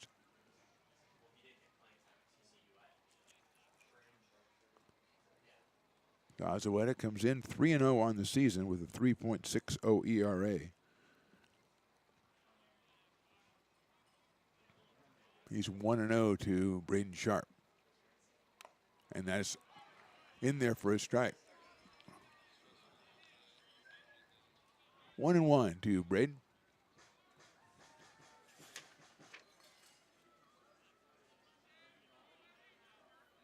Six 6'2", 180. Mr. Sharp. Inside with the fastball. Just missed that inside corner. 2-1. Ryan Lee to follow if Sharp can keep it going. Ryan does not want to lead off the next inning. He wants to get up there in this inning. The brain trust of the Potters, Nolan Murphy and Matt Lundgren, just walking around, just doing stuff. Ball 3. There's always stuff that needs to be done, and if nobody else does it, the big bosses have to do it. 3 balls, 1 strike. That's what I did with 2 base on balls in this inning.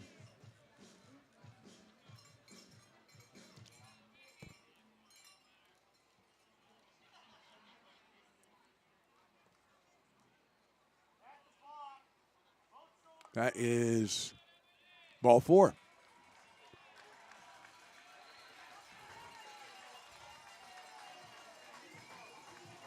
So Sharp gets the base on balls, gets the RBI. Scoring is Brett Griffiths, the first run for the Potters. The bases are still loaded, and now Ryan Lee is the batter. Infield single his first time up. 3 for 10 in the series. Does have that 2-run homer on Friday night. And he's up here with the bases loaded. Sharp picked up his second RBI of the season right there. He goes down to first base. McGraw moves over to second, and Ethan Leo now on third. Outside from Zazueta. He came in with 18 strikeouts and 13 walks. He has got 3 strikeouts and now 4 base on balls. Make that 3 base on balls. Lee swings and misses. Ball down in the dirt. 1-1. Everett Johnson to follow. Potters answered the 3 from the crowd with 1 of their own. They're trying to make it more than 1. Outside, 2-1.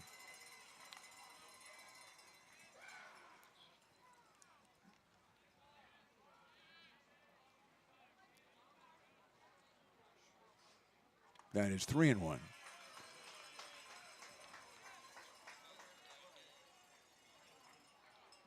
So Zazueta facing a 3-ball, 1-strike count. We got a little bit of stirring for the Crabs in their bullpen. Potters already have been up in their bullpen tonight. He swings and fouls it off. So Lee got the 3-1 pitch he wanted. Low in the strike zone and fouled it off. Full count. 2 outs here. We need Pat back from yesterday, the Bat Whisperer. That is outside, ball 4. Lee picks up a base on balls. Liao scores. McGraw now moves over to third, Sharp at second, and Everett Johnson is the hitter. Potters have closed to 3-2, or 3-2. And they did it with the help of the Crabs base on balls, just like last night in the 8th inning. Here's Everett Johnson, who struck out his first time up. Third baseman out of Sonoma, California, and UC Davis.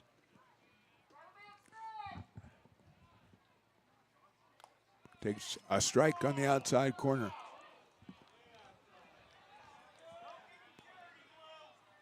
Oh and 1. A liberal interpretation of the outside corner on that one. That one is outside and high, 1-1. Ryan Villanueva on deck. He would be the 9th batter in the inning after the Crabs sent 9 to the plate in the top of the 3rd.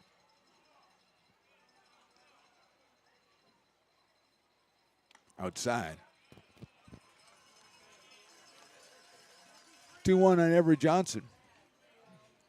1 for 4 on the season for Everett, or EJ, if you prefer. High and outside. Not a tough take right there, 3-1. It's like a right-hander loosening up for the Crabs. He can't be loose yet. He just started to throw, so.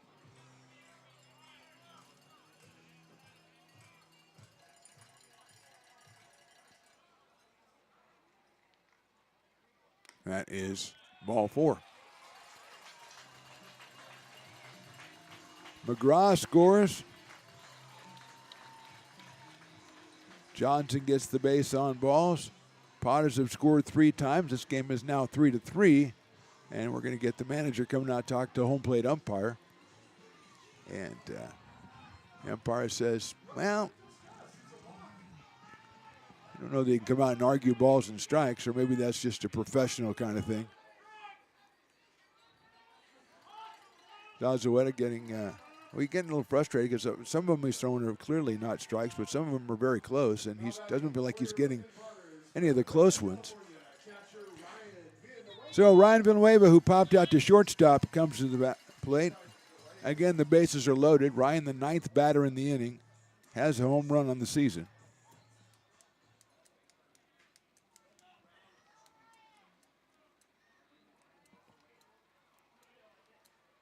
Takes it on the outside corner for a strike.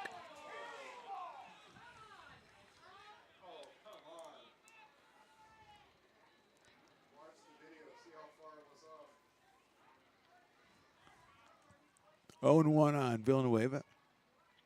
That's outside. 1-1.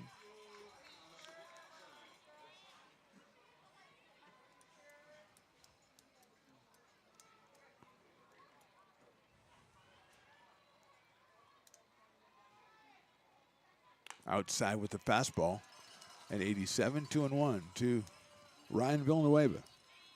Brett Griffiths, who started us off with a walk, is on deck.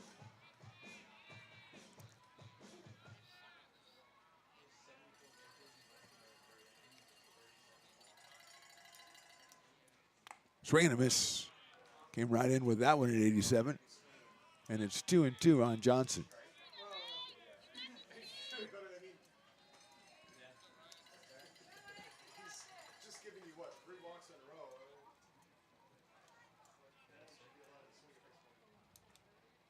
Johnson swings and misses an off-speed pitch. So the Potters score 3 times on 1 hit and 4 walks. We go to the 4th. We're all tied at 3.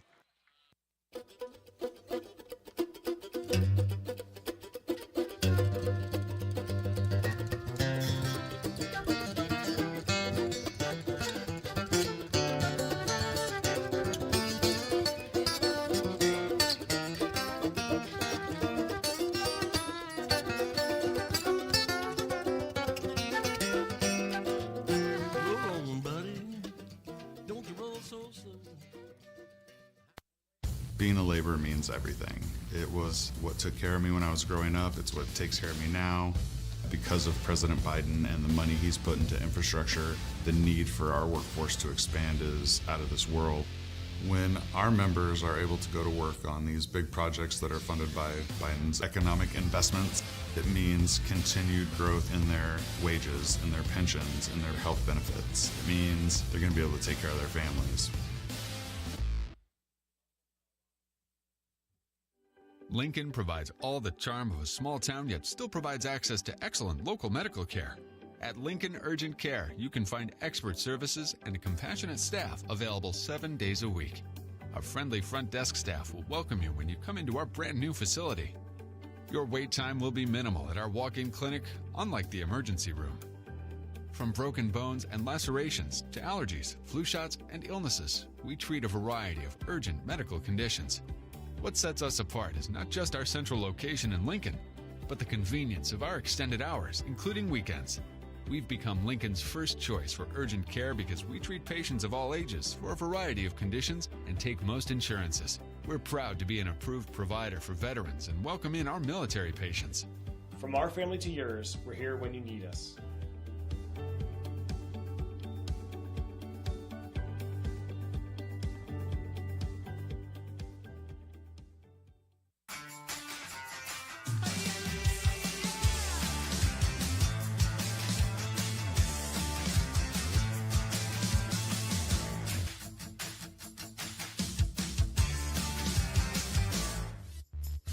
Top of the 4th inning, Michael Perazo is the hitter, and we are ready to go. Eric Vassar out of the mound of a 3-3 game, and his first pitch is outside. Potter's pitcher's given up 3 runs on 6 hits through the first 2 innings, or first 3 innings, as we are in the 4th. Perazo watches a fastball go outside. 2-0. Vassar has walked 4 so far.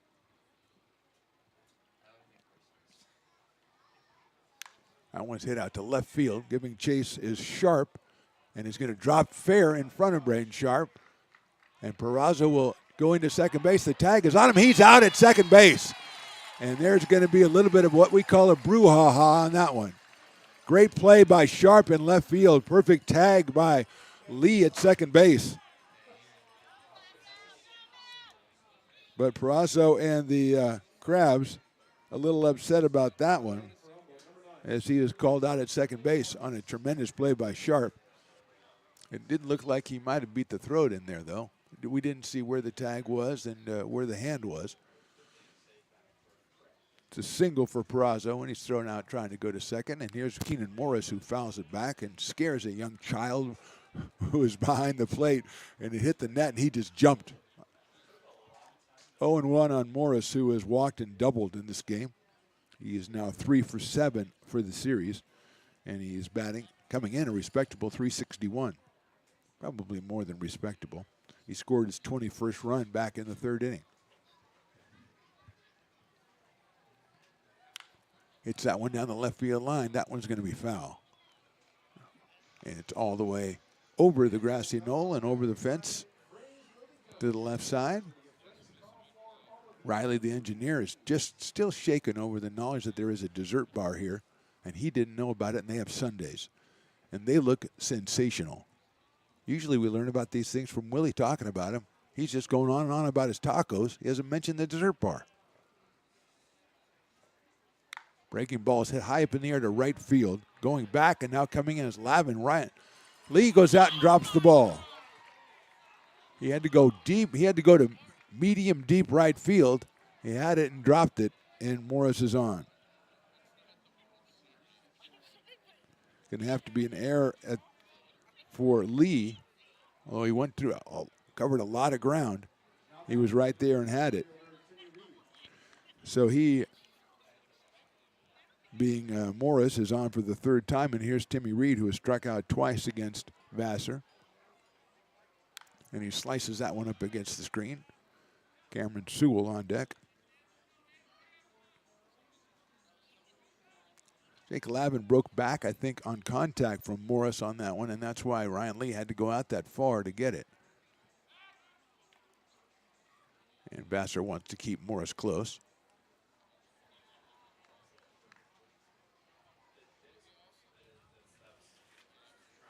So he throws over there.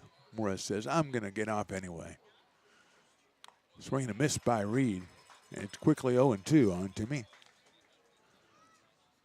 Big double on Friday, a 2-run homer yesterday for Timmy Reed. He's got 8 RBI and 9 runs scored and that home run. 3 for 10 now in this series with 3 runs batted in. Chops that one foul back to the screen, stays alive at 0-2.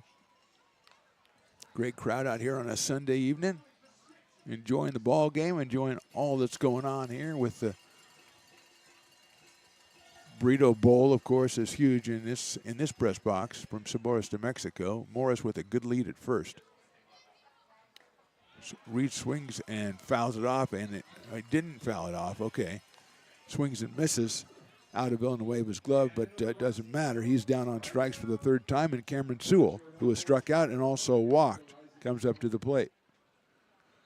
Left fielder out of Sacramento State University comes into the game at .380 with a pair of home runs. He scored his 14th run back in the third inning. He has 13 RBI. So Morris over at first, but now 2 outs, and fully expect Keenan to be taken off, and so does Vassar as he throws it over there. And Ty McGraw has to flag it down before it goes down the right field line. Potters with activity in the bullpen. Probably Bobby Remedi again, I would think, but we'll check it out.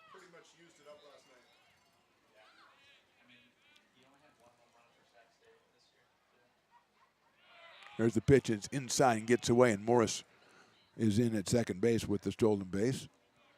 Going to be a very tough pitch to throw down in the second, as Villanueva had to go inside and had the batter right in his way as well. So Morris puts himself in scoring position.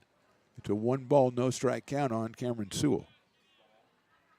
Started off, played second base the first 2 games, and Cameron's out in left field for this one. Outside with Vassar's off-speed pitch, 2-0 with Enyart to follow.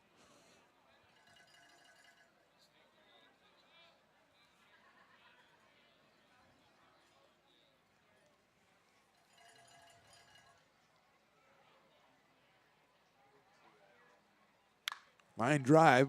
Griffiths tries to knock it down. It's off his glove in the center field, and that's going to score a run. So Morris's stolen base is huge. As Sewell hits a bullet up the middle, he'll pick up an RBI, his 14th. And just like that, the Crabs are back on top 4-3. 8th hit for the Crabs.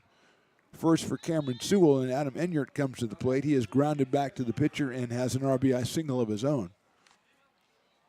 And Eli Garcia is going to go out and talk to Eric Baster. We might see Bobby Remedi here, as it seems like he is getting ready to come on in the field. So we'll take a short break here as we make what we think is going to be a pitching change. We are in the top of inning number 4, and the Crabs are on top 4-3. This job is the Esplanade at Turkey Creek phases 4 and 5. Our scope of work for this project is full scope, so we've got all the underground, all the joint trench, and all the topside included with it. We're putting in sewer pipe, manholes. We're not doing services yet. We go through and do all the main line, and then we come back and do all the services after that. I would say this project right here, the one we're working on, is probably about a 2-month project.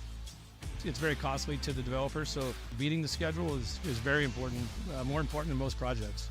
It's got a lot of groundwater, so we've got an extensive groundwater pump system in place. It's just cool to be a part of the built environment and know that for the next 100 years that people are going to use and enjoy what we've created here today.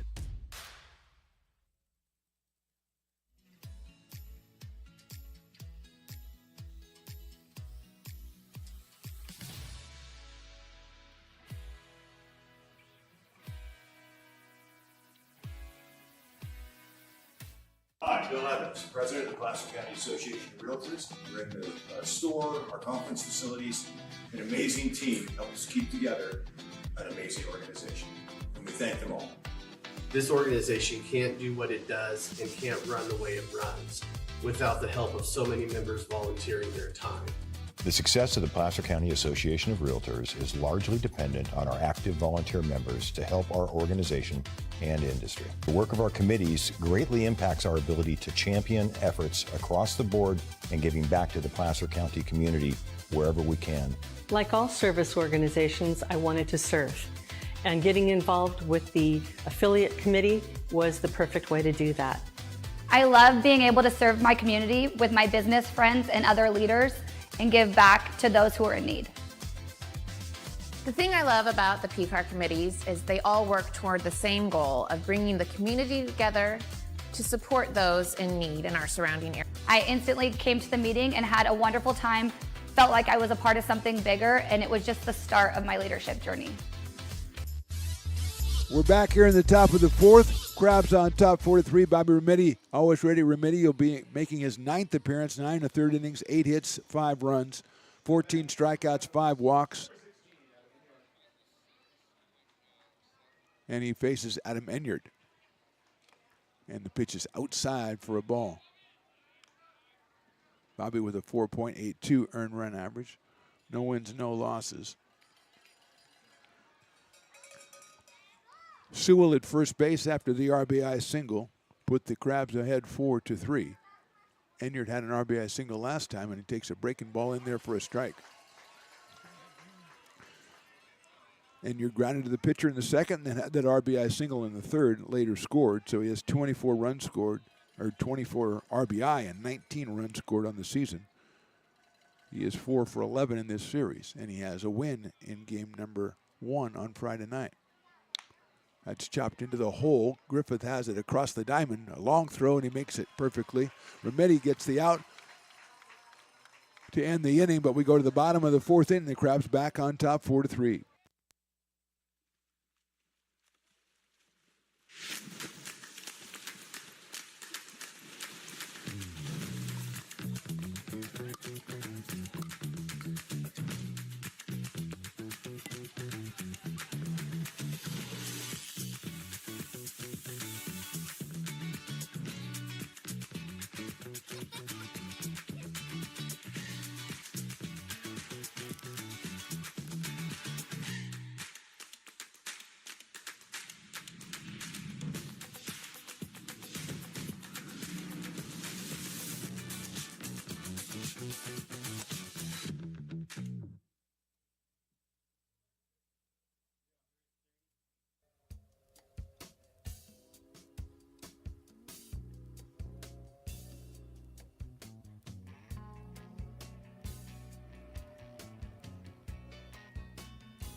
Gooseport Public House, We have sports on 10 big screen TVs, 23 beer taps with classics and crafts, a full bar with creative craft mixed drinks, live music, and most importantly, great fresh food.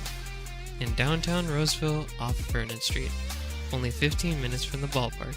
See ya at Gooseport.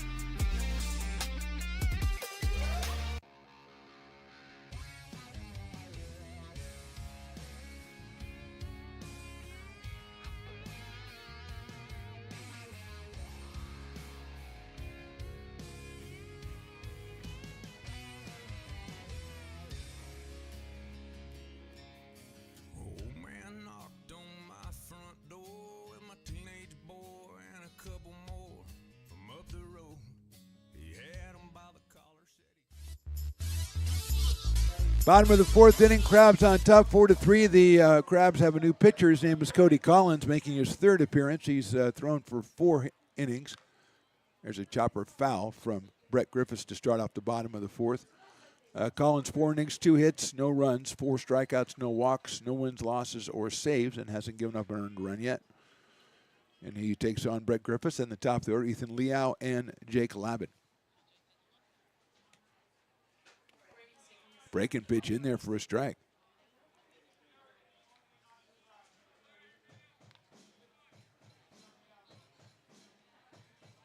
So 0-2 quickly on the Potters shortstop out of Ball State University. Scored a run back in the third inning. Hits it down the right field line. That'll be out of play over by the VIP area. Where, as we said, there's a martial arts group. I still haven't figured out the color belt that I could take. You know what I mean? Not that I could hold, but that I could take on, you know? Grounder out to shortstop, slowly hit. Picked up at short by Peraza over to first. That is not in time, and Griffith beats it out. Peraza with a fine throw, but the ball not hit very hard, and Brett has an infield single to lead off the bottom of the fourth. Ethan Liao coming to the plate. He is grounded back to the pitcher. Well, he hit the ball off the pitcher's leg, and the pitcher picked it up and threw him out. And then he singled to center field back in the third inning. He also scored a run, his 15th run scored of the season. So David Zazueta went 3 innings, gave up 3 hits, 3 runs. He walked 5 and struck out 4. Collins delivers an inside fastball at 85, 1-0 to Ethan Liao. Out of Gardner-Webb University, home of the Running Bulldogs. Griffith's going to get back at first base, head first. I don't think you need to do that. Made it look a little more dramatic, and that's fine. The lowest is white belt, so that's what they give you when you just walk in and they hand it off to you, give you a white belt. High for a ball. What are the, okay, so white, yellow, orange, green. Oh, green is not bad. Okay, I thought, okay. Well, I can't just say, well, I'll take on the yellow belt. Well, they probably have a little bit of knowledge, though. They know where to strike. So I'll take a white belt on their second day of practice. You know, that's what I'll take a young white belt. Line drive by Liao into left field. That'll get down for a base hit. Cut off down there in left field by Sewell with a fine play. And Ethan has his second straight hit. And the Potters are in business here with 2 on and nobody out as Griffiths goes to second base. Here's Jake Lavin, who grounded to third on a check swing his first time up and then tried to bunt and popped it up his second time up. So Jake's looking to put some wood on the ball. This will be a lovely time for Jake's first home run of the season. He's in 346 coming in with 10 RBI and 21 runs scored. Looks like Medikoff thinks he's going to bunt, and so does Morris. He doesn't. He hits a line drive into center field, but right there and making the catch is Reed. Griffiths tags. I think it was okay. It was pretty close. I think they're going to probably appeal second base as Lavin flies to center. Jake hit that ball very well. And Griffiths is at third, and now here's Ty McGraw.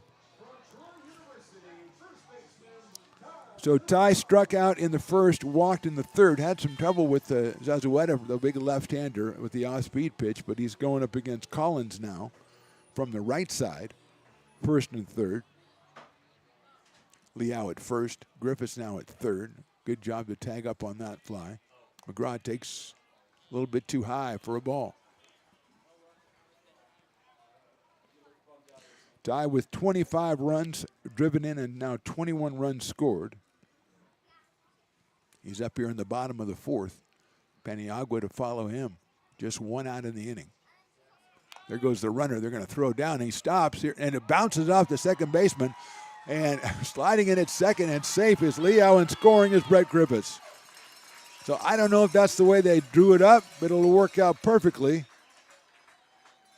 As the ball a little bit low on the throw by Guanasours at second base.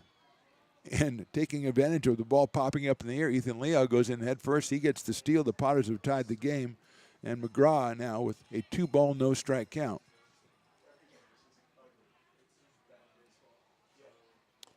Little bender misses.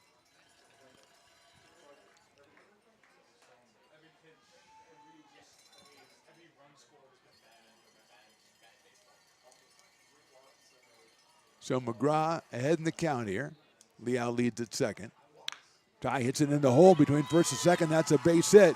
Coming around third is Liao. He's going to come all the way. The throw is offline. It's an RBI single, and the Potters have taken the lead 5-4 here in the bottom of the fourth inning. Pappas came up with a strong throw, but offline. Liao never thought about stopping. McGraw delivers the RBI single, his 26th RBI of the summer, and the Potters have grabbed the lead at 5-4, and here's Adam Paniagua. Adam has doubled and struck out in this one, so 1 for 2, 4 for 9 in the series. And takes a strike, 0-1.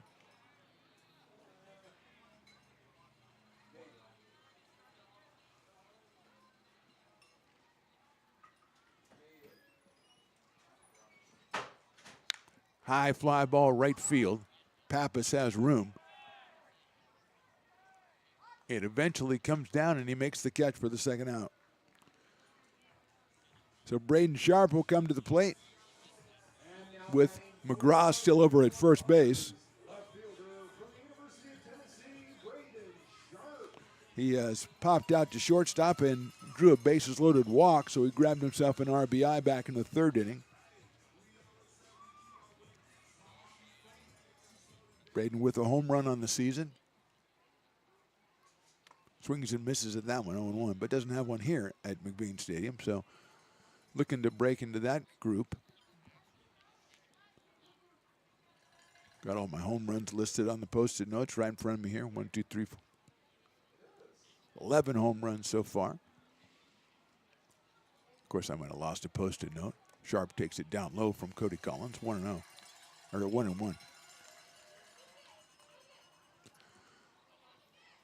Potters off tomorrow. The West Coast Kings come into town for a two-game midweek series on Tuesday and Wednesday, 6:35. For the starting times, that's a strike. Tuesday is like a 2 for Tuesday, Brews Day, Loomis Basin Brewing, and Taco. Is it Taco Tuesday again, Willie? Taco Tuesday on Tuesday? Make the call now. Okay, Taco Tuesday it is, as he eats a burrito bowl, so he wasn't thinking tacos. Lifted out toward left field. Fighting the sun is Sewell. He'll make the catch for the out. Potters score twice. We go to the top of the fifth. Seesaw game. Potters on top now 5-4. American River College is a top-tier community college sports program that provides student athletes with the opportunity to thrive both athletically and academically. ARC Athletics is currently ranked 5th in the state and 2nd in Northern California. With over 19 sports programs, our athletes compete with the region's best athletes. Our diverse and dedicated coaching staff helps athletes develop the skills necessary to compete at the next level. Start your community college athletics journey with us. American River College, Sacramento's best athletic program. Go Beavers.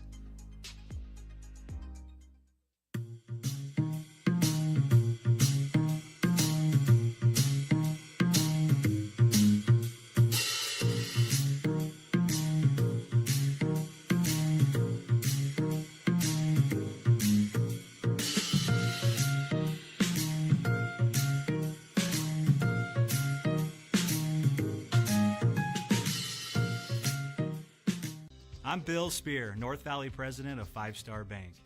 In a time when business can feel so uncertain, we're here for you every step of the way.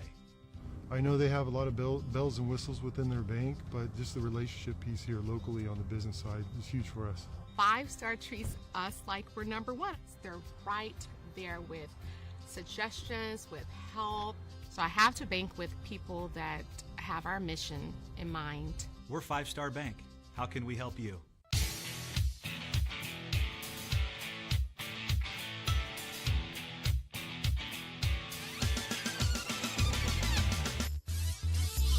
Top of inning number 5, which means this is the Farmers' 5th inning. So Houston Hirschkorn is the Farmers' leadoff batter here. If he makes an out, he will allow Potters fans to get half off Farmers Brewing down the right field line at the Brick and Barrel backyard. And so he's a vital member of this this whole affair. Hirschkorn has got a couple of singles, though, so he's not going to make it easy on Bobby Remedi, the new pitcher for the Potters. And he fouls off his first pitch for strike 1. Hirschkorn came in at 263 with a home run, 3 batted in and 2 scored. He got an RBI single in the third after getting a regular single in the second. And Houston, I believe, is from UC Davis, if memory serves, and it does for once. Breaking ball is outside. 1 ball and 1 strike.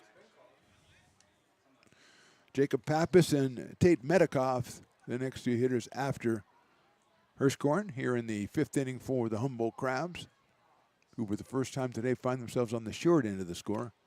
It's a call strike on the outside corner. Crabs scored 3 times in the third. Potters came back with 3. Then the Crabs scored once in the fourth. The Potters came back with 2. And now we are in the 5th.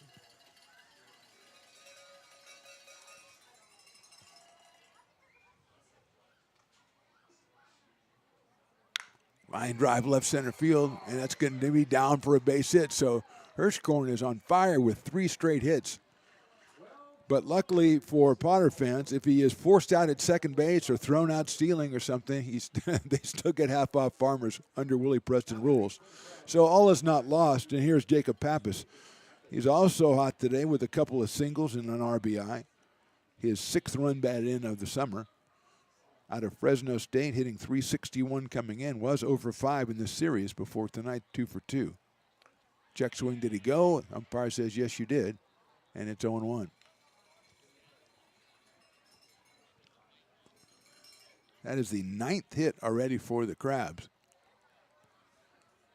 After last night when they got 2 hits after the 2nd inning and ended up with 6. Chopper foul, off-speed pitch. Almost a tremendous play by the third base coach. He was very casual, just put his hand up to catch it, and it popped out of his hand. Would have been the play of the century, or play of the season anyway. 0-2 quickly on Pappas with Tate Metcalf to follow, then Kiwanis Soares for the Humboldt Crabs in their 81st season outside, which means they're older than me. I mean, barely, but they are.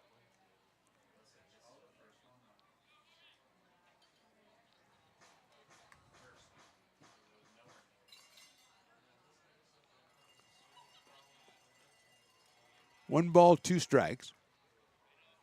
That's outside. Nice play by Villanueva to glove that one.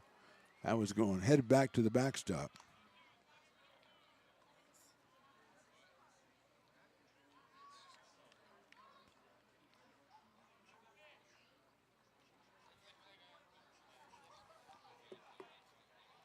Two balls and 2 strikes. Grounder out towards shortstop. Griffiths has it. Underhand to second for 1. Over to first. And they didn't get him at first base. Ryan Lee with the turn just a little bit too late. So it's a fielder's choice. Pappas goes to first base. Out is Hirschkorn. 1 out in the inning, and that will bring up Tate Metcalf, who's our dueling dogs batter. Oh, that's right. Tell Willie the Farmers guy got out at second, so it's got to activate. Explain it to him, Riley. Really forgot. That is down low. So Riley, the engineer, comes up with the saving grace and points out that the Farmers guy got out at second. So if he gets out anywhere around the bases, That's half off Farmers. Riley, the engineer, bravo, sir. There's a foul ball off the bat of Medikoff. So a lot going on beer-wise, but a lot going on baseball-wise as well.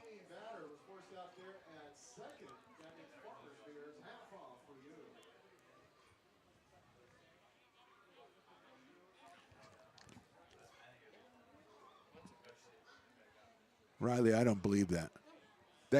Look who that came from, though. That came from Chris Toy. Okay, I might even have to have you on. There goes the runner. Swing and a miss. The throw to second base is high and not in time. Wasn't glove, but still he was going to be safe. That was a stolen base for Pappas. Riley's trying to mess with me, showing me. Is that out of the chat then? So there's somebody watching this game, and where are they? Trondheim, Norway? Come on. Villanueva is going to go talk to the coach. Was it equipment? Is it physical? I don't know. But let them have their talk. I'll go back to Riley. At 4:15 in the morning from Trondheim, Norway, at work watching. Only 3.5 hours left. Okay, awesome. I'm not even going to say how you doing or anything like that because I can't. I'm just floored, okay? Our international viewers outrank our American viewers, or outnumber them now, 1-0. Crazy. Swing and a miss. Medikoff is, I believe, out on strikes, which means there's 2 beer specials going on at the same time, Willie. Deal with that. The Dueling Dogs batter strikes out. So here's Kiwanasaurus. So it is one of those things like the Eclipse or the full Eclipse because it's got the Farmers half off and also half off for Dueling Dogs. Riley, what are you doing? Riley is giggling. Since he found out there's a dessert bar here, he has not been the same. He really hasn't. Nice breaking pitch on the inside corner for a strike. Soros has grounded into a double play and grounded to short. So Guan is 0 for 2. He is from Hawaii. I learned that from the website. Has a brother and a sister. And when he's in Hawaii, he likes hanging out, which, yeah, hello. That's hit high in the air and well to left field, but moving in on it is sharp, and he'll make the catch for the out. So the Potters put down the Crabs in the top of the 5th. We go to the bottom of the 5th. Potters 5, Crabs 4.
Coming back for the bottom of inning number 5, Potters on top 5-4. It'll be Ryan Lee, Everett Johnson, and Ryan Villanueva. And my special guest is our international correspondent, Riley the engineer. Riley, what do you make of this? First of all, you think it's on the up and up? This guy's watching from Norway at 4 o'clock in the morning? Yeah, I mean, I find it really cool to know that we have people from Norway of all places. Is there nothing watching. on in Norway? Is 2.5 Men not on in Norway or anything? Ground ball down to third base. Morris comes up with it. Don't leave, Riley. No, we need you no, here. I'm staying. And Lee is out at first base for the first out. Everett Johnson will be the hitter.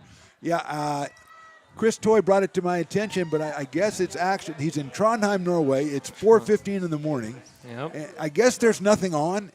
No, Where do you think? What job do you think this guy's doing? Well, it's got to be graveyard shift. Well, So graveyard there's only so many at things the hockey he can rink do. or something. Is he policing the hockey rink? Or is it like a nuclear power plant, like a Homer Simpson thing? Oh, that'd be really funny. Oh, that would be great. Yeah.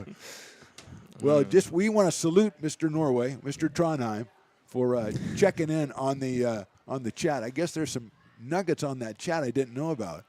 Yeah, they pop up every now and That's then. fantastic. We love them. I think would like to know.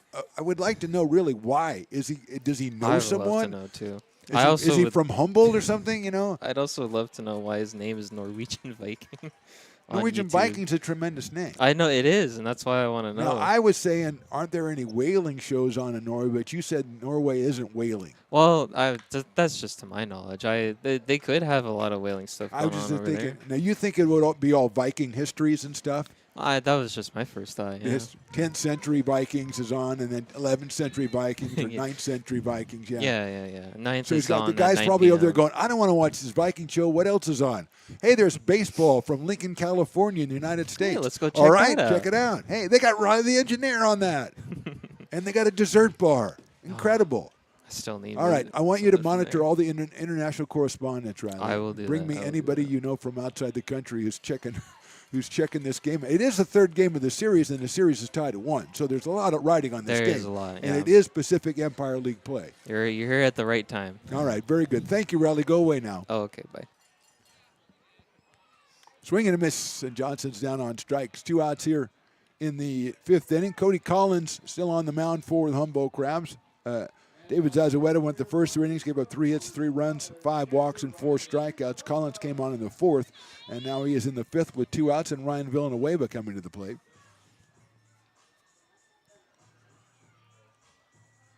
Potter's catcher has popped out and struck out. And he takes a strike on an off-speed pitch from Cody Collins. Don't have the information on Cody, or we would be regaling you with it. He was added to the bottom of our roster list. Villanueva with a line drive into right center field. That's a base hit off the off-speed pitch. Scooped up out there by Timmy Reed, but Villanueva with a sharp single. That'll bring up Brett Griffiths. That is the 6th hit for the Potters in this one, and Brett has a walk and a single. He has scored twice, so gives him 9 runs scored on the season, and he's up here with 2 outs, and Ryan Villanueva down at first base. The top of the order is Ethan Liao, and he would follow Brett.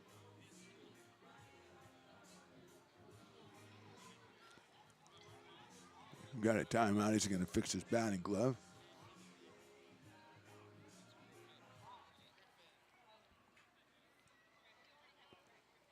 Villanueva with the short lead at first base. Collins checks him. Medikoff covering over there. Griffiths pops it up. Coming on is Keenan Morris. The catcher goes out. Morris calls him off and makes a diving catch in front of the mound. So the Potters get a hit, leave 1 in the 5th. We'll go to the 6th. They're on top 5-4.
Gooseport Public House, we have sports on 10 big screen TVs, 23 beer taps with classics and crafts, a full bar with creative craft mixed drinks, live music, and most importantly, great fresh food. In downtown Roseville off Vernon Street, only 15 minutes from the ballpark. See ya at Gooseport.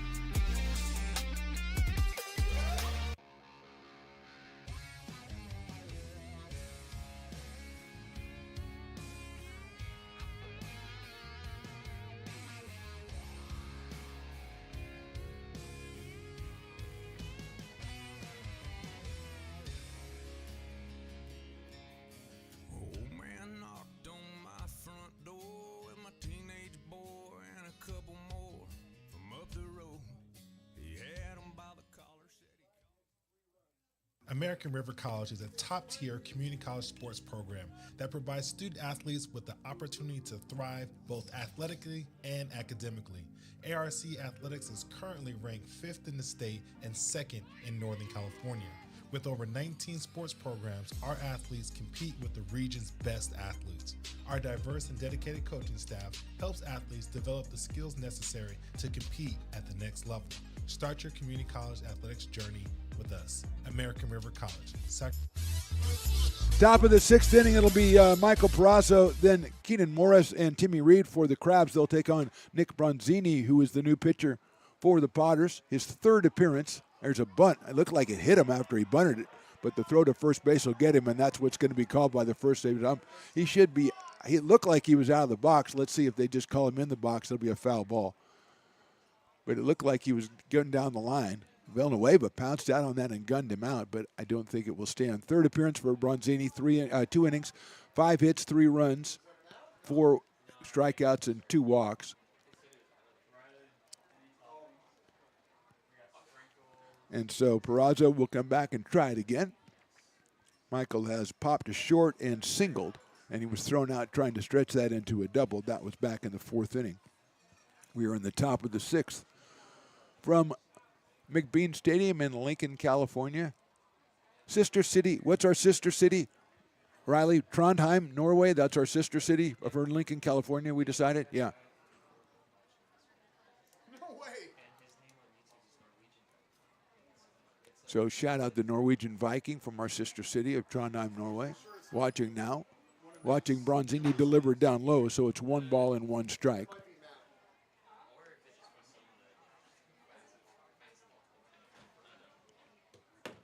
I guess they're probably surfing YouTube. I wonder what's on YouTube today. Well, I could watch 7,000 Influencer or watch this baseball game. Inside for a ball. Here you go. There's no caramel, by the way. They ran out. Oh, that's very nice. You get the ice cream. Very nice. It's a good-looking.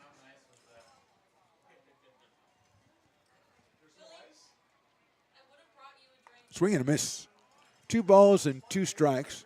Riley, are you going to pay attention to your job, or are you just going to eat ice cream and talk about Norway all day? You're all over it. Well, you knew the count. You just didn't want to relay it to anybody else who was watching from this country or any other country. 2 balls, 2 strikes. Reaches out and pokes it and scatters a couple of his teammates down the 3rd base line by the dugout. So it'll stay 2-2 on Perazzo. He is out of Sacramento State University, which is right over there. Well, not right over there, but it's over there. Breaking ball is high, 3-2.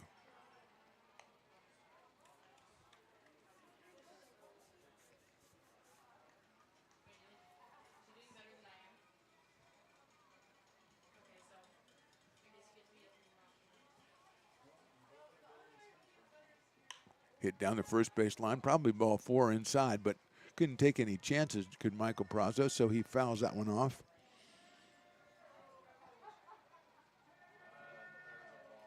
Three and 2, opening up the top of inning number 6 here. Game 3 of this series between the Potters and the Crabs. Crabs won Friday night in extra innings, in 11 innings, 5-3. Potters come back with a big win yesterday and win that one 8-5. That's ball 4. Or it's ball 3. Okay, good. I'm glad it's ball 3. I didn't want it to be ball 4.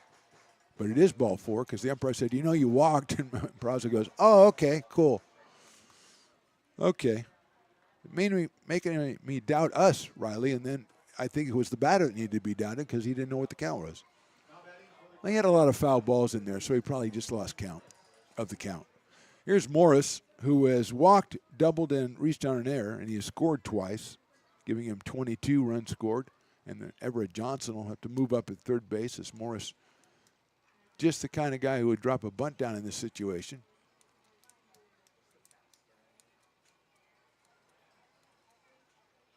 Doesn't show it, grounds it in the hole between first and second into right field, a base hit.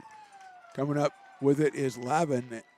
Luckily, the runner had already stopped as Jake put the bobble out there, but it doesn't factor in.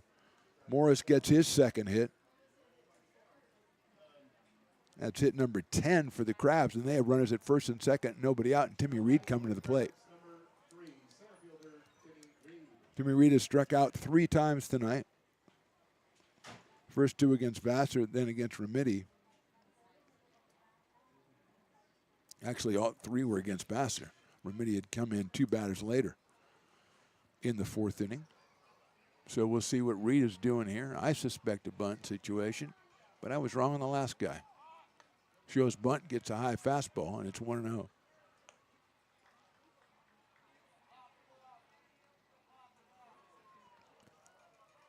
Three in the third, 1 in the fourth for the Crabs. 3 in the third, 2 in the fourth for the Potters. It brings us to 5-4, but the Crabs threatening here in the top of the 6th inning against the new pitcher, Nick Bronzini.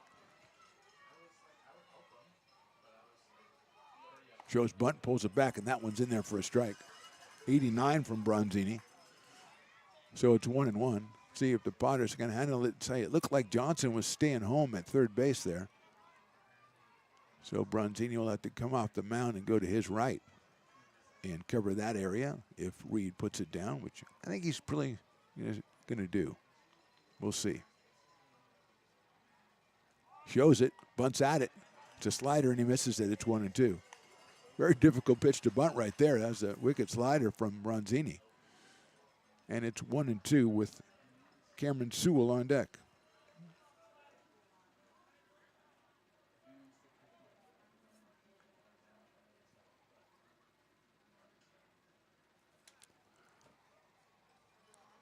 One ball, 2 strikes. Nobody out here in the 6th. Shadows all over the field. Outside, another slider. 2-2. So Sun not going to play a part anymore. For the most part, guys fought off the Sun today and made the catches. A lot of pop-ups in the Sun and made the plays.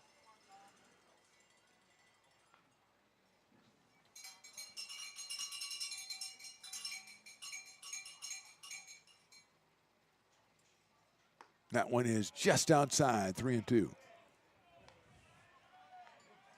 Potters with activity in the bullpen. They've got a right-hander up, it looks like. Might be Dawson Raddick. I couldn't tell if that was the underhand movement of the right-hander. Riley can't check on it because he's got to eat his ice cream. Bronzini to the plate. Popped out of play by Timmy Reed. University of San Francisco from Timmy Reed.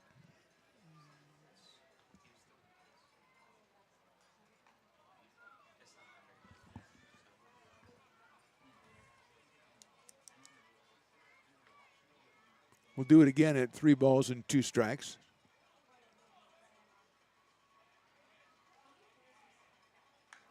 Slices it foul over the dugout, or over toward the dugout. It's off the screen. So Bronzini came in twice, and Reed fouls it off both times, and we'll do it one more time.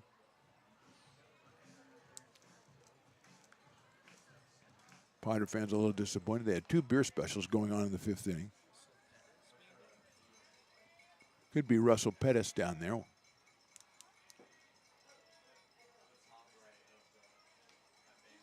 That's called strike 3, and Reed is out on strikes. Bronzini delivers a pitch right on the outside corner, perfectly placed, and Reed is down on strikes. And Cameron Sewell is the hitter, the left-hand hitting left fielder. Has struck out, he's walked, and he's at an RBI single.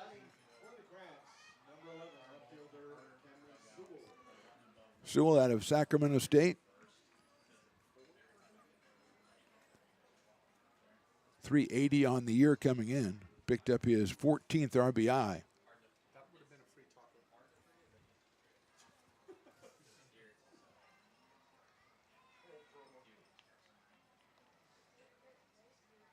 Lefty on lefty. Breaking ball high and inside, 2-1. Griffiths playing a little bit of cat and mouse out there at second base with Peraza trying to keep him close. Sewell hit it right where Brett's standing his last time up, and that hard shot got into center field for a base hit.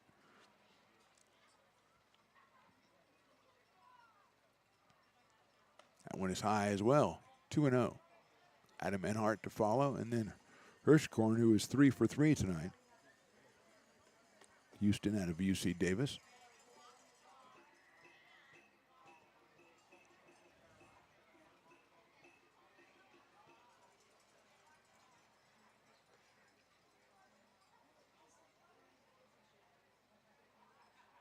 That's a strike, 2-1.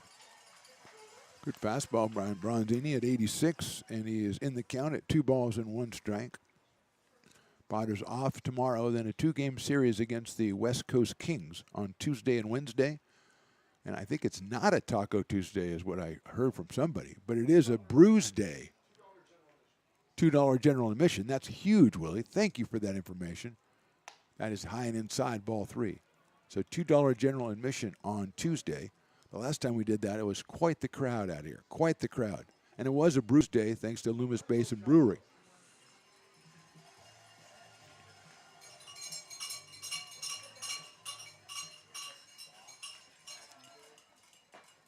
Three balls, 1 strike on Cameron Sewell. That one's fouled out of a play to our left. Bronzini came in with the strike at 85, and he's got a full count going on now with Cameron Sewell as the umpire says, you know, I could use a couple more baseballs. These guys are fouling off a lot of them, a whole passel of them, if you will.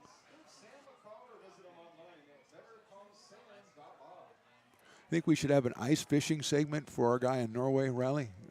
Yeah. I don't know if you'd be good at, I think Voldemort would be a good, maybe Lucas would be a good ice fisherman. Maybe we'll get him on for that. It looks to be kind of brutal to me. 3-2 coming up from Bronzini. That's high, ball 4. Sails back to the backstop. So, couple walks and a single load the bases, and Adam Enyard coming to the plate. The DH is grounded back to the pitcher, had an RBI single and grounded out to shortstop. He has 24 runs batted in on the season as Ryan Villanueva was going to get permission from the umpire to go out and talk to his pitcher, Nick Bronzini.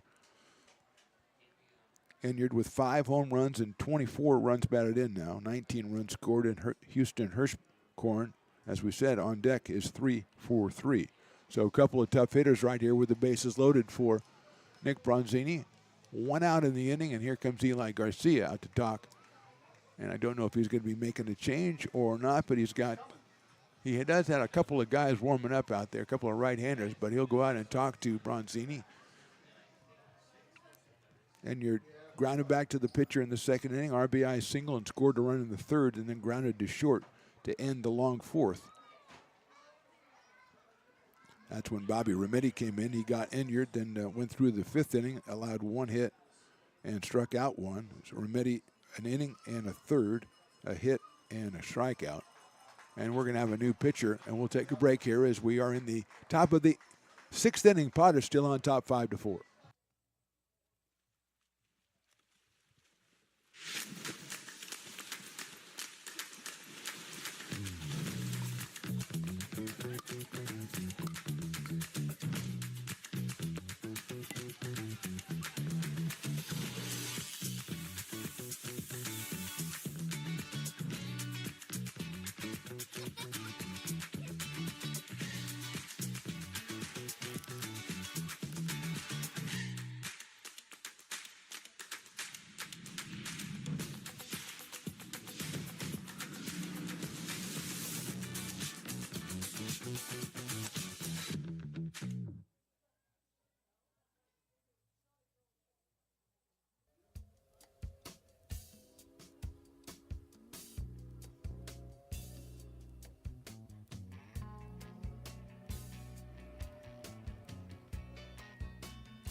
Gooseport Public House, we have sports on 10 big screen TVs, 23 beer taps with classics and crafts, a full bar with creative craft mixed drinks, live music, and most importantly, great fresh food.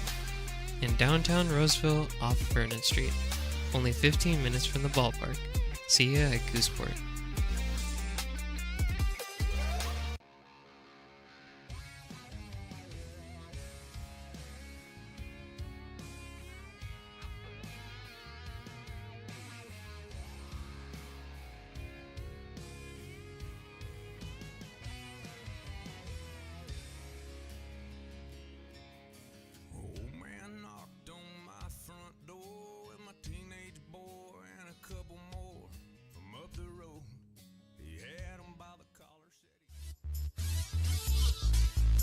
Back here in the top of the sixth, McBean Stadium, Mark the Phantom Low, Riley the Engineer. Bases loaded for the Crabs. They trail at 5-4, and Adam Enyart's going to come up against the new pitcher Tyler Hutchinson out of Roseville, California, and Sierra College. Tyler making his 6th appearance, 6 1/3 innings. Make that 8 1/3 innings, 12 hits, 3 runs, 12 strikeouts, 7 walks, and a 3.24 ERA. He'll face Enyart. And he'll throw a strike to Adam Enyart, who does not agree in the least with that call. And it is 0-1.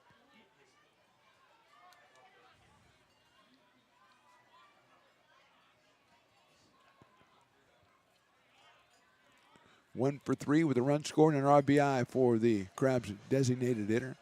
Winning pitcher on Friday in the 11-inning affair, won by the Crabs 5-3. 0-1 coming up from Hutchison. In the dirt, blocked by Villanueva. 1-1. Potters even with the bag on the corners, playing double play depth in the middle.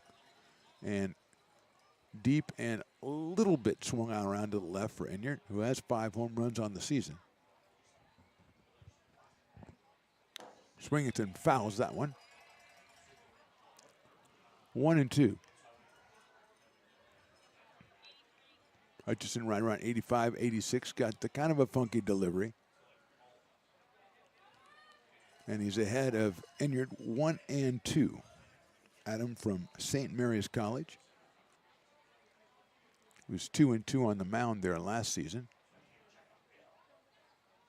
That's in the dirt again. So it's 2-2, and Villanueva doing a good job behind the plate, keeping it in front of him. Houston Hirschkorn on deck. And he is 3 for 3 tonight.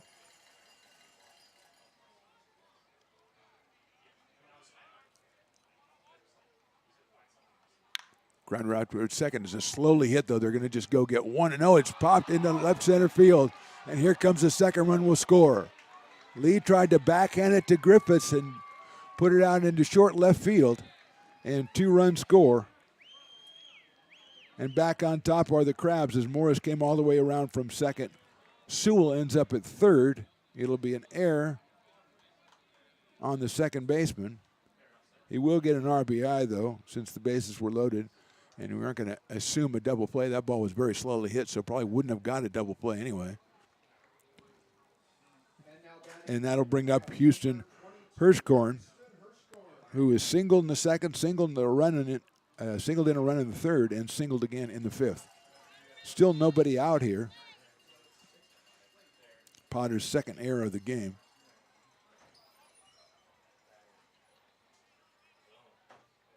In the dirt, Villanueva with another nice block.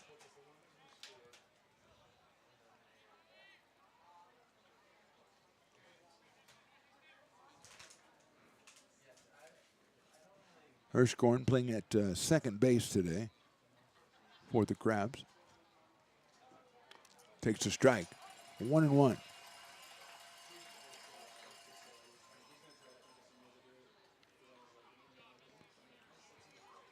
One ball, one strike on Houston Hirschkorn.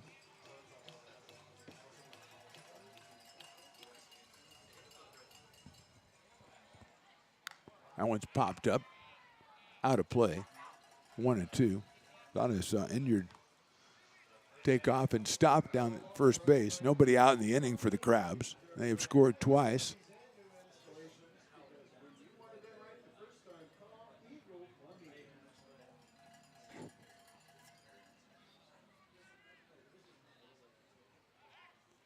Trying to keep Enyart close over at first base. Hutchinson throws over there.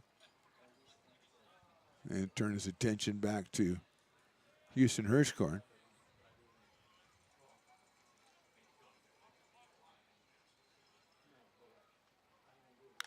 Popped it up again, waiting for that slider, and fouls it out of play over toward the Brick and Barrel backyard over there, which has seen a lot of specials today, so we've seen a lot of action early.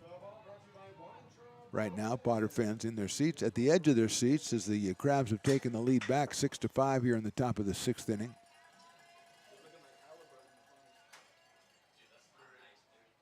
That's down low with a fastball. Got it up to 87, but missed the strike zone. 2-2 now. Jacob Pappas, who has a couple hits today, is on deck for the Crabs. Then Tate Medikoff.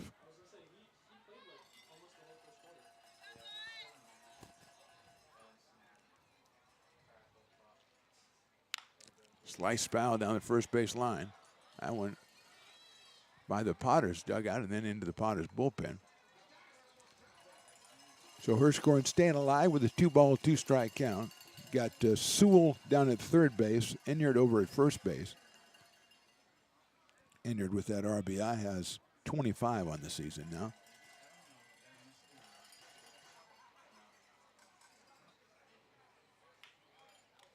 Almost went after the slider, laid off, and it's 3-2.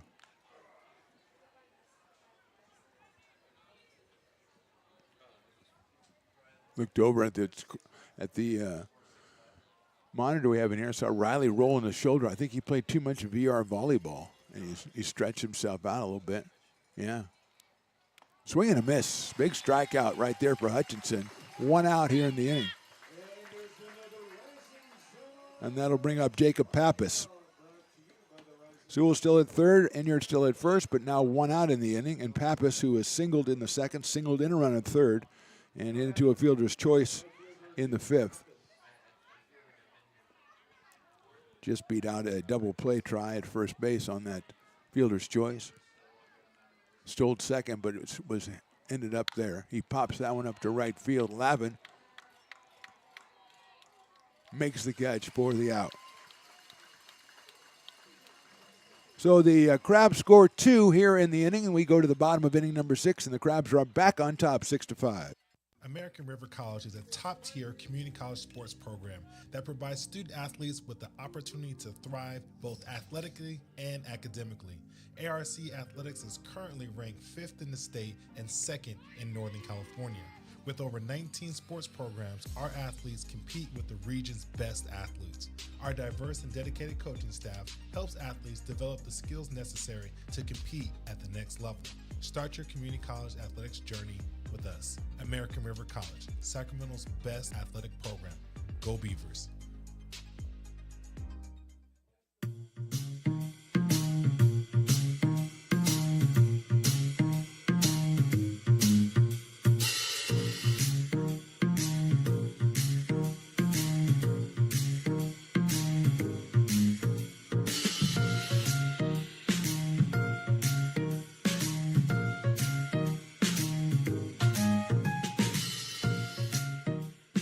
I'm Bill Spear, North Valley president of Five Star Bank. In a time when business can feel so uncertain, we're here for you every step of the way. I know they have a lot of bells and whistles within their bank, but just the relationship piece here locally on the business side is huge for us. 5 Star treats us like we're number one. They're right there with suggestions, with help. So I have to bank with people that have our mission in mind. We're Five Star Bank. How can we help you?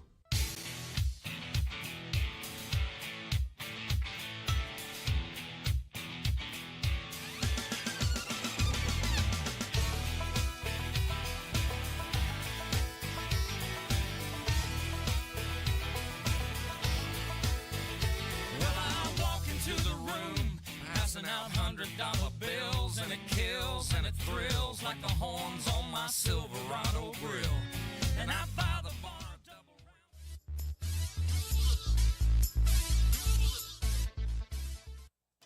Bottom of inning number 6 is the top of the order for the Potters against Cody Collins, the second pitcher for the Humboldt Crabs. And now is the pitcher a record here as his team has grabbed the lead back from the Potters. Ethan Liao, who's got a couple of singles, a couple of runs scored. He's 2 for 3, and he takes a strike. Grounded back to the pitcher, actually grounded off the pitcher's leg in the first inning and was thrown out. Then singled, scored in the third, singled, and scored in the fourth. Takes that one in the dirt, 1-1. Collins came on in the fourth inning. He's given up 3 hits and 2 runs in 2 innings. He has struck out 1.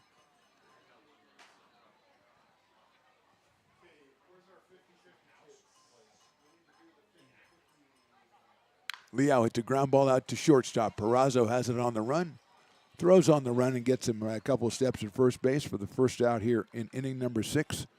And Jake Lavin will come to the plate.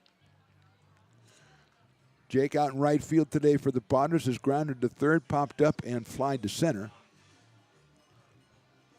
The grounder to third was on a check swing. The pop-up was on a bunt attempt, and the fly ball was deep enough that the runner at second advanced to third on a tag up, and that was important because they pulled off a double steal, and Griffith scored a run. Lavin takes a ball down low, 1-0. Out of Laguna Beach, California. UC Berkeley for Jake Lavin. He's followed by Ty McGraw. As the Potters sending the top of the order up against Collins here in the bottom of the 6th. Lavin takes a strike on the inside corner. 86 from Cody Collins.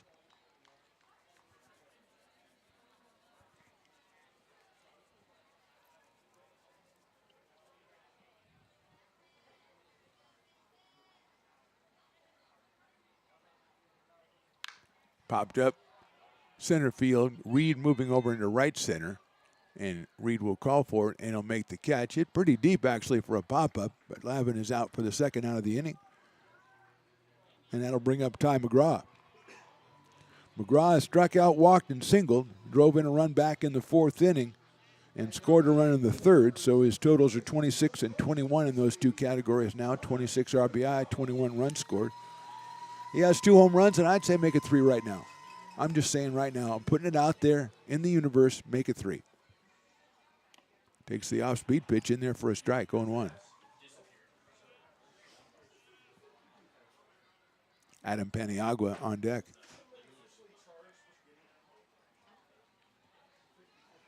McGraw watches that one go outside, so Ty evens up the count at 1-1. Coming to us from Gardendale, Alabama, attending Troy University, Ty McGraw. Off-speed outside, 2-1.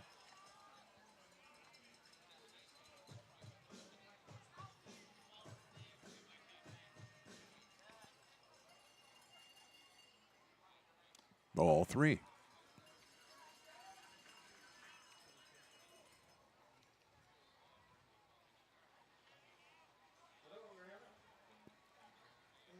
Three and 1, 2 outs here in the 6th. That's ball 4, and he'll take the base. On for the 3rd time, 2nd time via the base on balls is Ty McGraw, and it brings up Paniagua. We're going to get a visit from the mound at the. We're going to have a pitching change as Collins going into his 3rd inning. Almost closed it out, but we're going to get a pitching change for the Crabs. In the bottom of the 6th, they're on top, 6-5.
Bottom of the 6th inning, new pitcher is Max Hippensteel out of UC Davis, making his 4th appearance, 5 innings, 3 hits, 1 run, 4 strikeouts, 4 walks, ERA of 1.80. He does have a save on this season.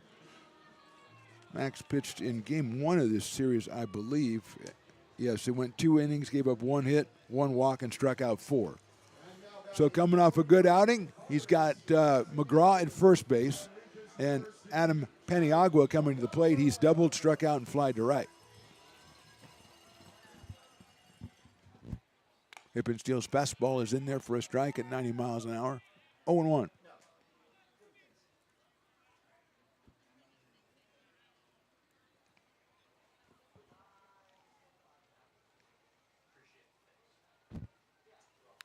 Paniagua fouls it back to the screen, so it's quickly 0-2 on Adam out of Phoenix, Arizona, and Regis University in Denver, Colorado, where he led Division II in home runs and runs batted in. Right now, the Potter fans are open for a big hit here as they trail at 6-5 here in the bottom of inning number 6. Swing and a miss. Off-speed pitch. Hippensteel comes in and gets the job done on 3 pitches. We'll go to the 7th. Potters trail it by 1.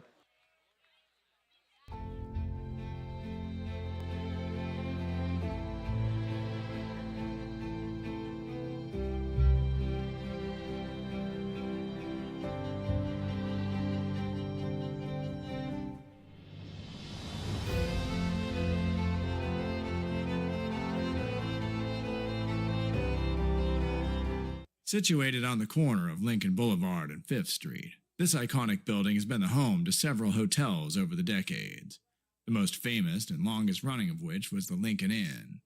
Having undergone several renovations and architectural changes, this building is the current home of Old Town Pizza, which boasts not 1 but 2 floors for your dining enjoyment, including open-air seating on the roof. Stop in for a slice today. Or stop by the Lincoln Museum to see the 300-pound cash register that used to adorn the front desk of the Lincoln Inn. For more great history, visit the Lincoln Area Archives Museum and, by appointment only, take their free walking tour of historic downtown Lincoln. When it comes to your home's maintenance and repairs, Jeffers Resource Group has you covered. Our handyman services offer a comprehensive range of expertise, from minor carpentry to drywall, electrical and flooring for property managers, landlords, and renters alike. We ensure that every job is completed to the highest standards, so you can have peace of mind. Contact us today to discover how Jeffers Resource Group can help keep your home in top shape.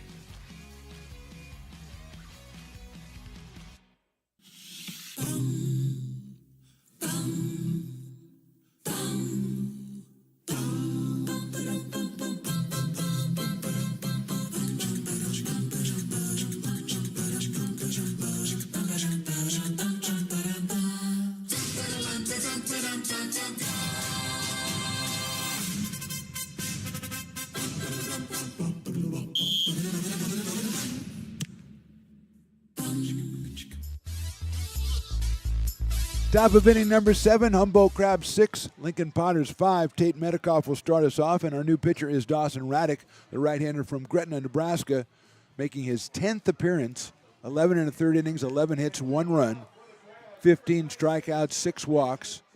He is 0-1 with, he's 0-0 with a save, and his ERA is 0.79. And is outside for a ball to Metcalf, who's walked twice and struck out once.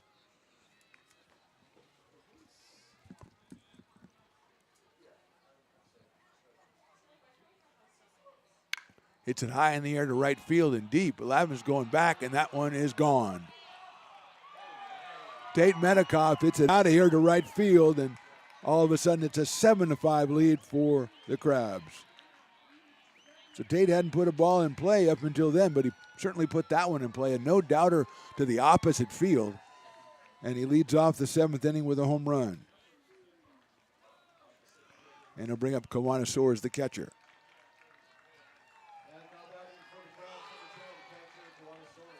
Soares is into a double play, grounded to short and fly to left.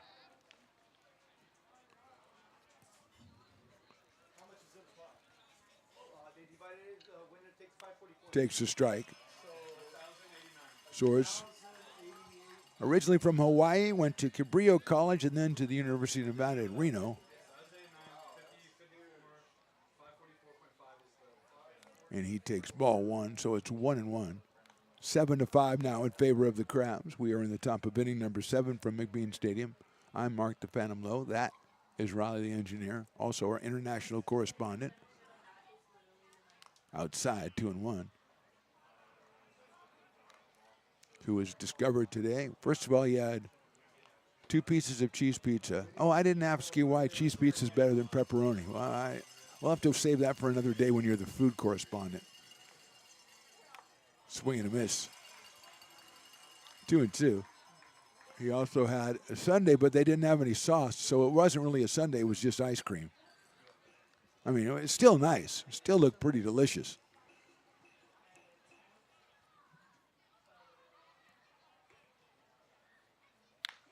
Chopper down to third. Nice play at third to throw across the diamond on a couple of hops, not in time. Good play by Everett Johnson, but he was thrown off balance by having to go up and get that one. It's an infield single for Soares. His first hit of the night. Hit number 12 for the Crabs. And Michael Perazo, the shortstop, is the next hitter. Perazo's popped out to short, singled, and walked, and he scored once. Out of Sacramento State University.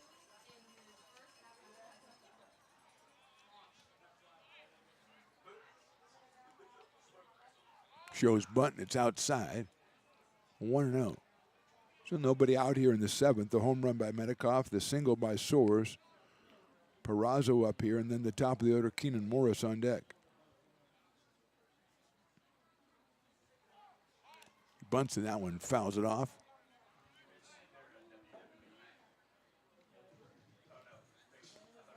Two-game series with the West Coast Kings coming up midweek, Tuesday and Wednesday. Check both of them out by coming out to McBean Stadium, or check us out on Lincoln Potters Baseball or Stones Broadcast Network's YouTube.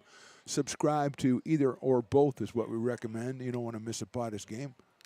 And all of the other great programming on especially the Stones Broadcast Network. You can go searching around the website. You can find the Phantom Talk Show, tremendous show. The Old Fashioned 3, another tremendous show. Probably other tremendous shows that I forgot about that I did. As soon as I did them, I forgot about them. Outside to Perazo, it is 2-2, but there's a lot of great content there. Some of it has Stones. I wonder if you can get Stones and Toy Show on Stones Broadcast Networks. The old ones. The historic old ones. Those legendary figures. Lifted over the third baseman's head. A fair ball down the left field line. They're going to wave Soares around. No, they're going to hold him up as really Sharp got to it very quickly. Perfectly placed by Perazo, his second hit of the day. Third straight hit for the Crabs here in the 7th.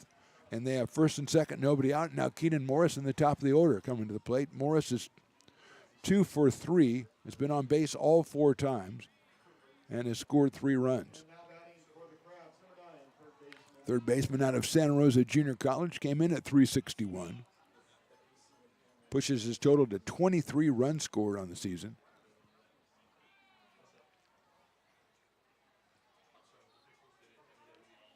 He takes that one outside from Raddick.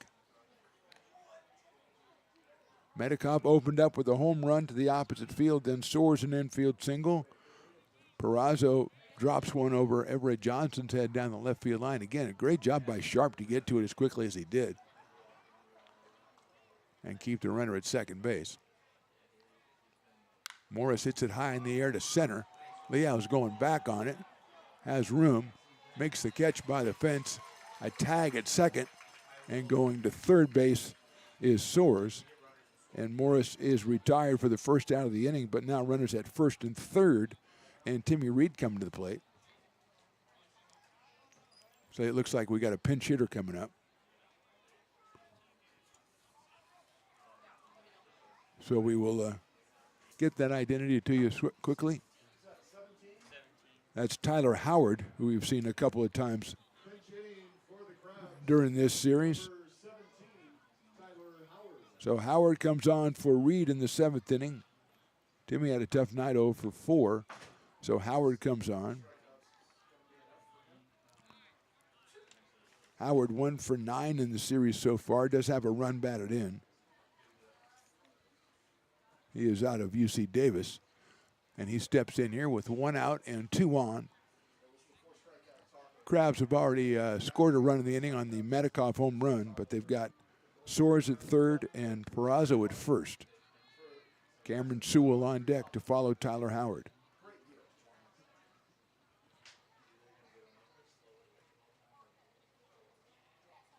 There goes the runner, and the throw's going to go nowhere. And head first into second base goes Peraza. So now second and third with 1 out. Potters trailing it by 2. Activity in the Potters pen. Now it is outside as well, 2-0.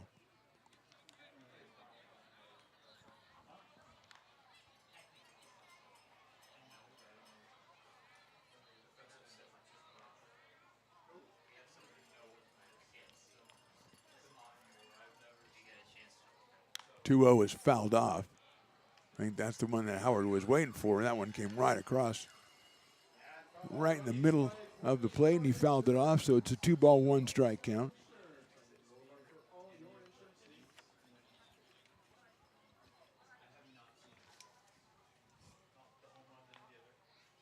There's a ball chopped back to the screen. Howard was 5 for 7 when he came into this series. He is 1 for 9 so far, so 6 for 16. So Drew Kirby warming up for the Potters out of Cookeville, Tennessee.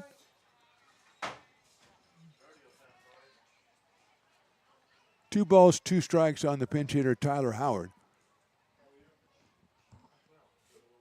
Inside and low, 3-2. Got some 50. What are you doing in here, parking lot Potter, sir? I mean, sir, what are you doing in here, sir? I didn't mean to sound that way. I'm sorry. I agree. 3 balls and 2 strikes. Check swing, did he go? I say he did. No, he did not, according to the field umpire. I was trying to persuade him. But Howard gets the walk. They'll load the bases with 1 out and bring up Cameron Sewell. Sewell with a couple of walks and an RBI single so far tonight. He's also struck out, so he's 1 for 2. Strikeout way back in the first inning. Nate Kajowski is going to go out and talk to Dawson Raddick. We do have Drew Kirby warming up in the bullpen. Medikoff started off this 7th inning with a home run to right field. Then Barnes an infield single. Peraza drops a single into left field. Fly ball by Morris moved Soares to third. Peraza stole second, and now the pinch hitter Tyler Howard gets a base on balls to load the bases. Kajowski out chatting with Raddick and the entire infield. Not the entire team, but the entire infield, as Drew Kirby warms up and out in the bullpen.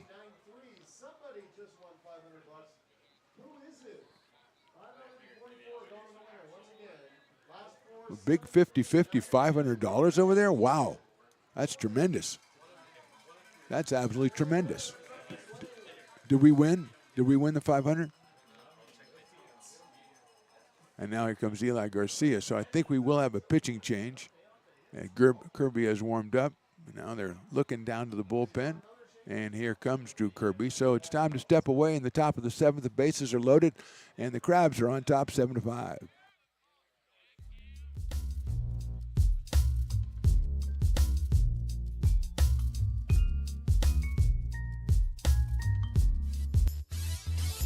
My bad, I guess you can't do what they tried to just do, so they have to leave in Raddick, and Sewell comes up to the plate. So the change is waved off. That's a strike on the outside corner. I thought you couldn't call back-to-back timeouts in like football or something. I didn't know that was a baseball rule too. Riley? Okay, good answer, good answer.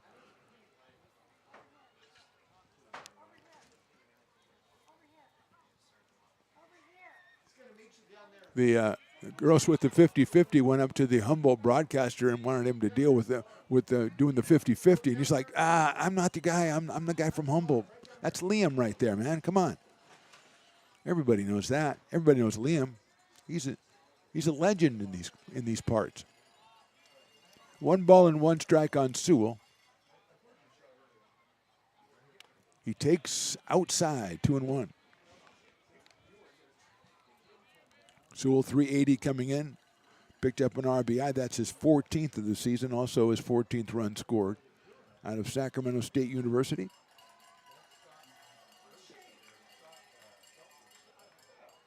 And he takes outside again.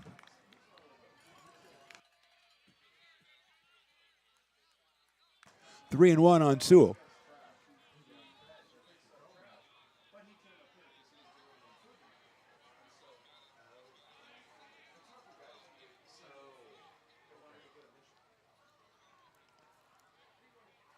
Ball 4. And Sewell will get another RBI as coming across to score is Gowanus. Barraza moves to third. Howard at second. Third walk tonight for Sewell. And we're gonna have that pitching change. And we'll be back after this short break on the Stones Broadcast Networks.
Astro Air Design Incorporated, where you feel the difference. We are a locally owned and operated heating, air conditioning, and custom sheet metal company committed to the highest quality of craftsmanship at a competitive price. Our trained and certified technicians have the knowledge and experience required to install, maintain, or repair your home comfort solutions. Our upfront pricing gives you the peace of mind because you know your price is locked in. Call Astro Air Design Incorporated today. Here in Michigan, we do more than just survive the winter. We thrive during it. You simply can't keep us away from what we love most: great times and amazing beer. The snow transforms the landscape and lays the path for adventures yet to be had. Trails ready to be explored, and freshly groomed hills ready for the first run of the day. And later, as the sun descends, it's time to unwind with great conversation and even better friends. Experience a taste of Michigan winter with Founders Brewing Company, born and brewed in Michigan.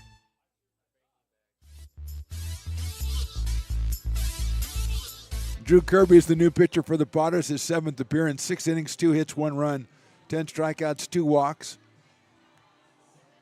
He has a save on the season. Comes to us from Cookeville, Tennessee, and he will be facing Adam Enyart with the bases loaded and 2 runs already in for the Crabs. They lead at 8-5. Here in the top of inning number 7. Enyart grounded back to the pitcher, RBI single, grounded to short, and reached on an error, or a fielder's choice, and picked up another RBI. So he has 2 on the day, 25 for the summer. Kirby at 6'6" delivers the fastball, foul right back at us, so that is a foul ball. So it's 0-1.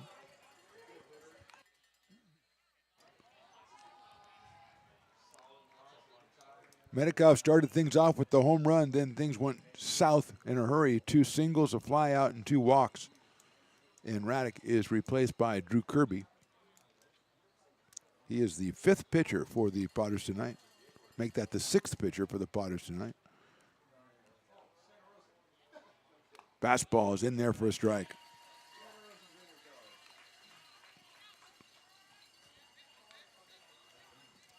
Enyart out of St. Mary's comes in at 339. 1 for 4 tonight with the 2 runs batted in. It is 0-2 now. Ryan Villanueva behind the plate for the Potters.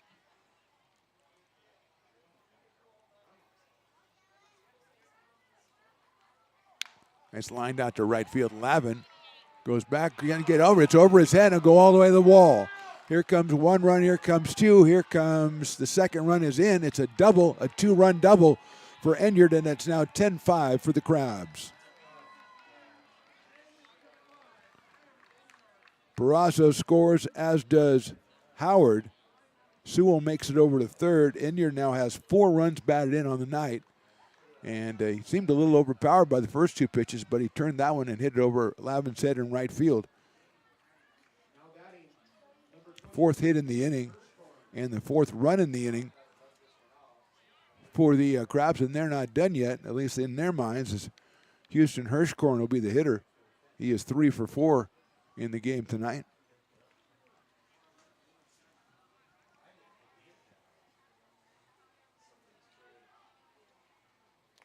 He went around on that one. A slider outside, so it's 0-1 on Hirschkorn from UC Davis. Came in at 263, but singled his first 3 times up before striking out back in the 6th.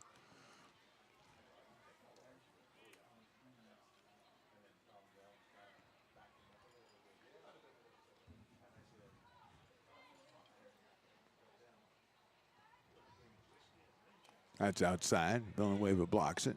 Looks around and finds it.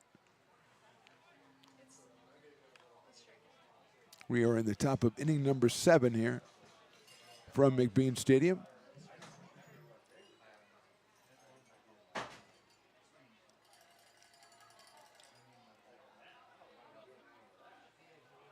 Looks like the Mudcats split that doubleheader with the Rogues. That one is outside and low. They scored 3 in the 6th and 3 in the 7th to beat Medford 9-5. The game was 3-1 going into the 6th. And the Mudcats outlast the Rogues and split the doubleheader. Rogues won game 1, 8-3.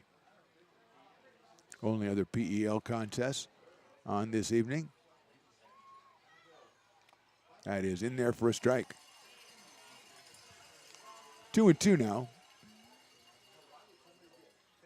on Hirschkorn. Houston playing at second base.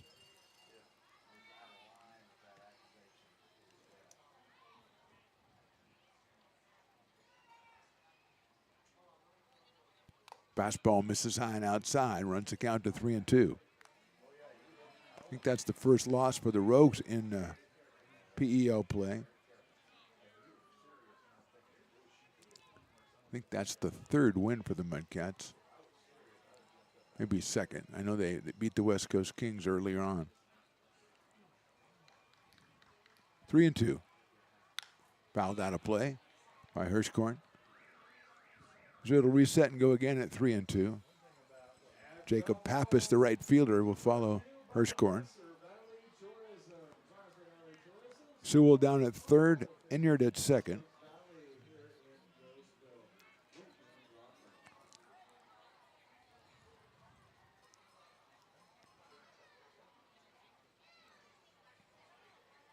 Kirby will step off, get Villanueva to come out and have a little conference. Make sure they're on the same page here. Vassar started, then Remedi, Bronzini, Hutchison, Raddick, and now Kirby. Crabs had Zazueta, Collins, and now Hippensteel.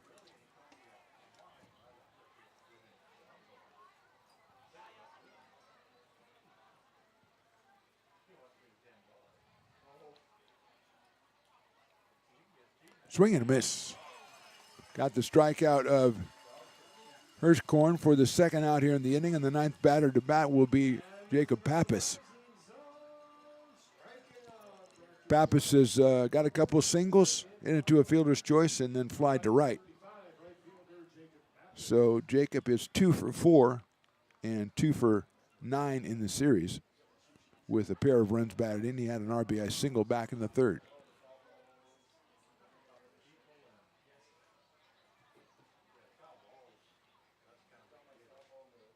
Kirby's fastball is in there for a strike.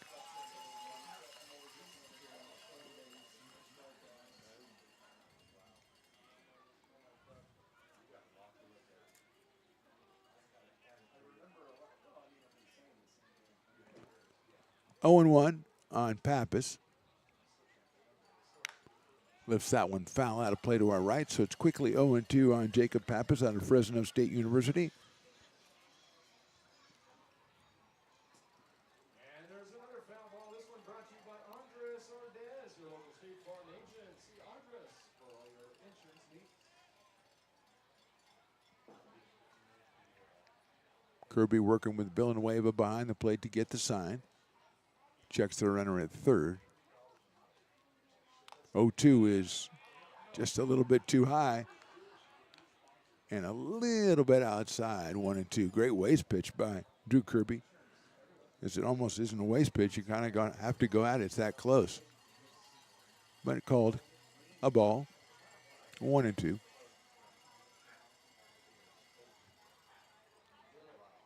That is a little outside. 2-2.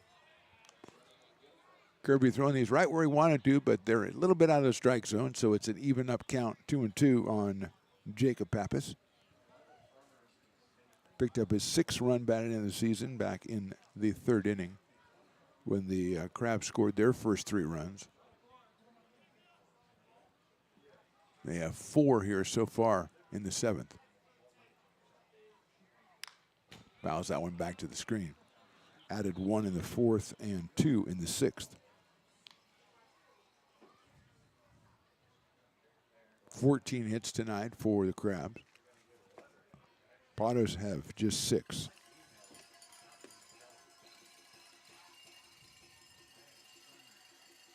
Good cowbell, though. Good cowbell representation tonight. Not even prompted by Willie. Inside with the breaking ball, goes full at 3-2.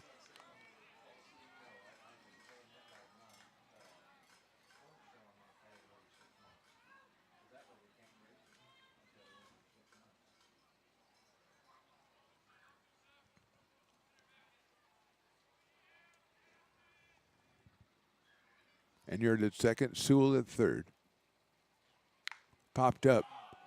McGraw calling at first base and makes the catch. But not before the Crabs score 4 times in the inning. We go to the bottom of inning number 7. Potter fans are stretching, but they're down 10-5.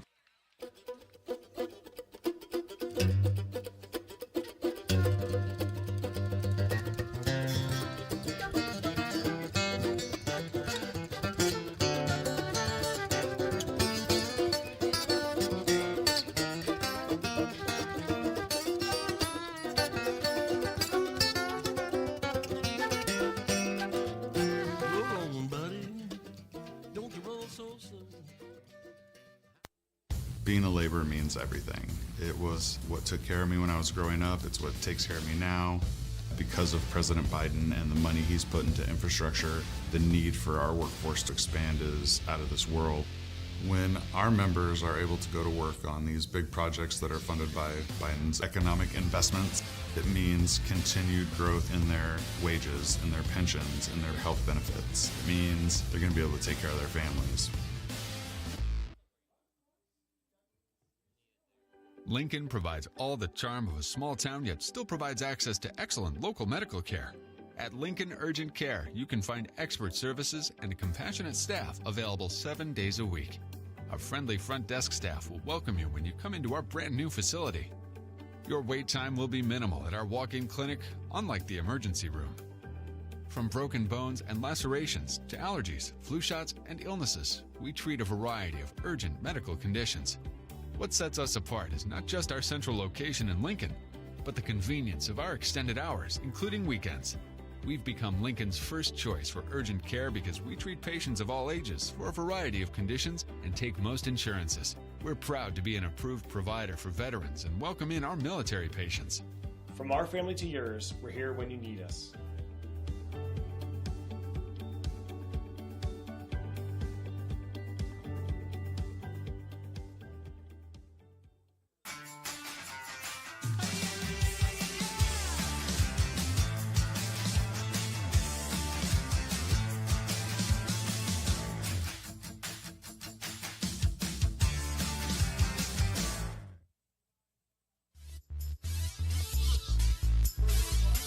Bottom of the 7th inning, Potters trailing at 10-5, and they will send up Braden Sharp, Ryan Lee, and Everett Johnson against Max Hippensteel, who is the third pitcher for the Humboldt Crabs. We got umpires talking to coaches, umpires and managers talking to each other. Everybody's talking to everybody, which is good. Communication is important.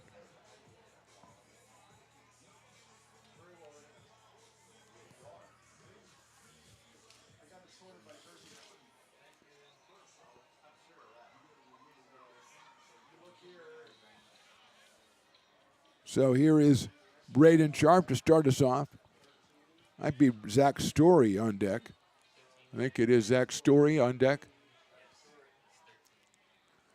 So Story is out to bat for Ryan Lee. Sharp fouls it off.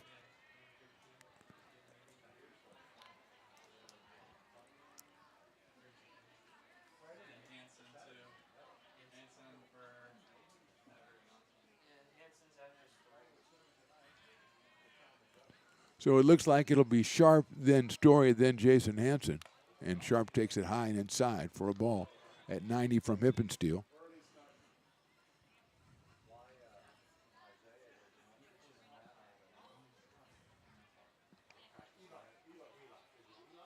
Sharp takes a strike. David Zazueta started with the first 3 innings, then Cody Collins 2 2/3. Hippensteel came on to get Paniagua in the 6th to close that inning out. I believe Collins is the pitcher of record. It's lifted out into left center, trying to find a hole, but curving over toward left and making the catch is Cameron Sewell.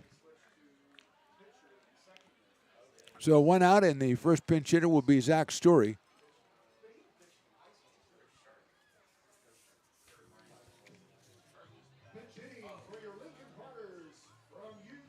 So Story comes on for Ryan Lee.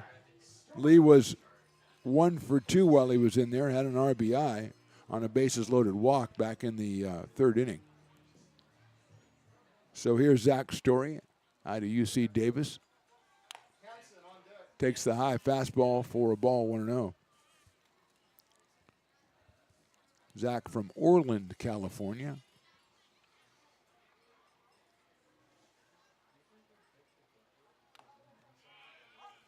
That is a strike call.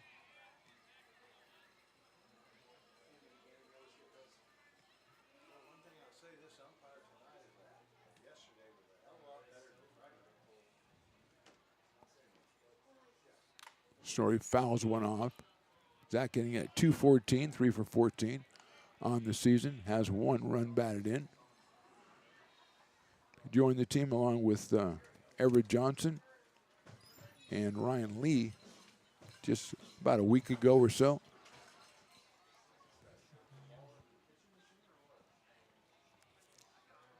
One, 2 pitches hit sharply but fouled down the first base line at a bunch of Potters, who none of them seem to be that concerned by it. Jason Hansen on deck to bat for Everett Johnson.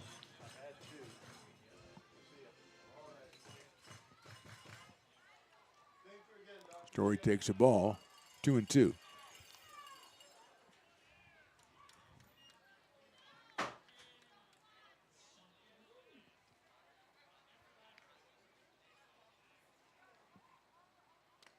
Check swing, and it's called strike 3. Second strikeout for Max Hippensteel, and that will bring up another pinch hitter, and it'll be Jason Hansen, hitting at 257 on the season with 6 RBI, Mr. Jason Hansen, out of Roseville, California, and UC Davis. He'll bat for Everett Johnson, who was 0 for 2, did have an RBI with a bases-loaded walk, again, back in that 3rd inning.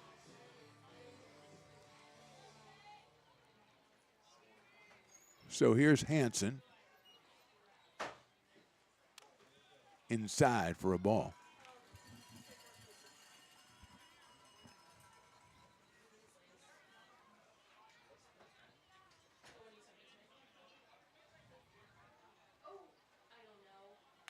Misses with the fastball outside at 91 from Hippensteel. 2-0.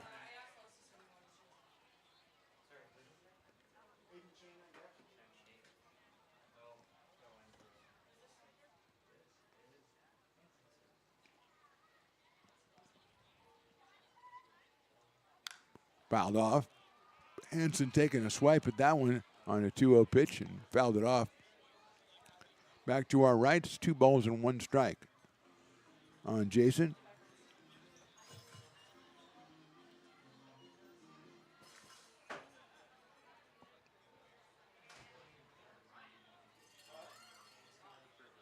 Ground ball right back up the middle, and the second baseman can't get the play on the dive, and Jason Hanson has a pinch hit single for the Potters. 7th hit of the game for Lincoln. He is at first base, and it looks like we're going to get Aiden Chang up to bat for Ryan Villanueva.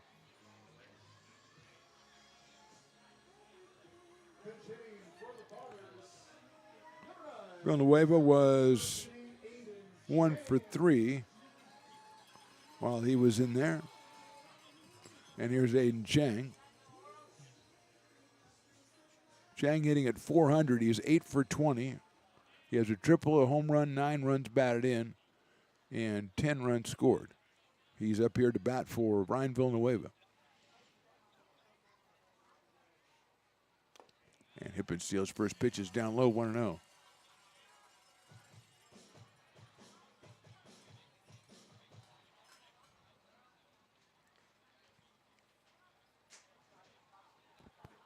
That's popped out of play. Chang going after that one. In out of Roseville, California, Mount Marty University, which is located, I believe, in South Dakota. And they are the Lancers.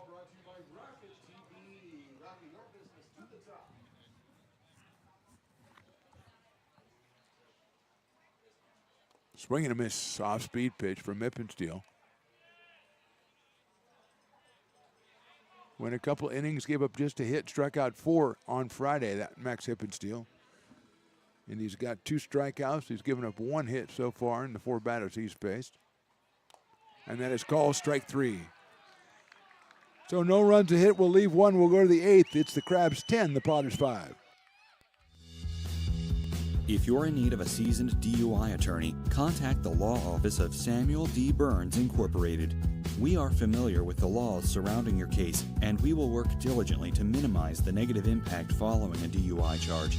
With a proven track record, Sam Burns works on your behalf to provide a positive outcome. He's been able to save his clients' driver's licenses and negotiate more favorable terms. Visit our website.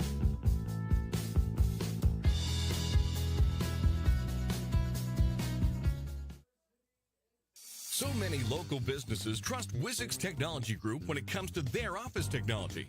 Wizix is a full-service, locally owned company with exceptional service, supplies, and support, which guarantees quick delivery and response times. Copiers, printers, scanners, business phone systems, EV charging, document management, and more. Join the ever-growing list of local businesses and win with Wizix, the largest independent provider in the Valley. Wizix, office technology made easy. This job is the Esplanade at Turkey Creek phases 4 and 5. Our scope of work for this project is full scope, so we've got all the underground, all the joint trench, and all the topside included with it. We're putting in sewer pipe, manholes. We're not doing services yet. We go through and do all the main line, and then we come back and do all the services after that. I would say this project right here, the one we're working on, is probably about a 2-month project. It's very costly to the developer, so beating the schedule is very important, more important than most projects. It's got a lot of groundwater, so we've got an extensive groundwater pump system in place. It's just cool to be a part of the built environment and know that for the next 100 years that people are going to use and enjoy what we've created here today.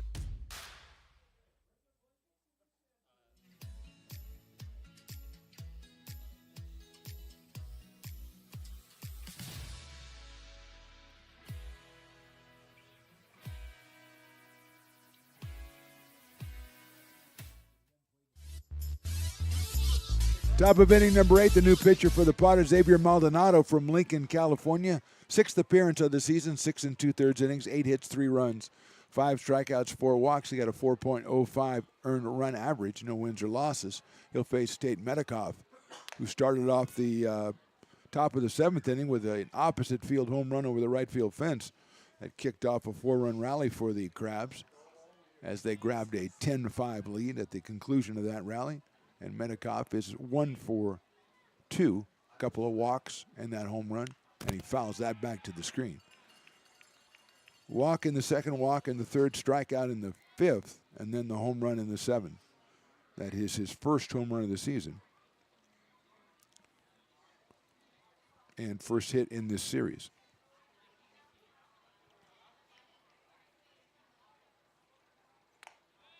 Misses the corner with the fastball.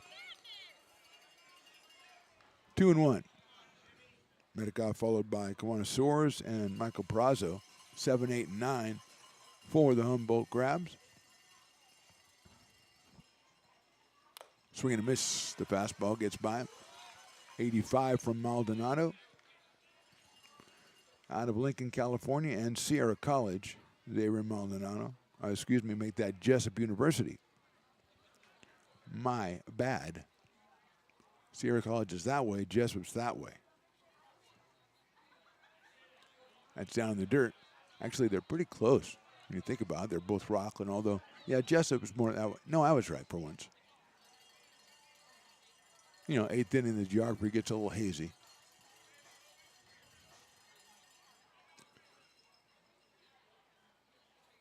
Swing and a miss. We're right by him.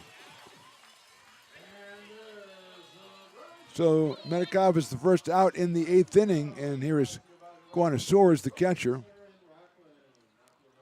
who was hit into a double play, grounded to short, flying to left, and singled.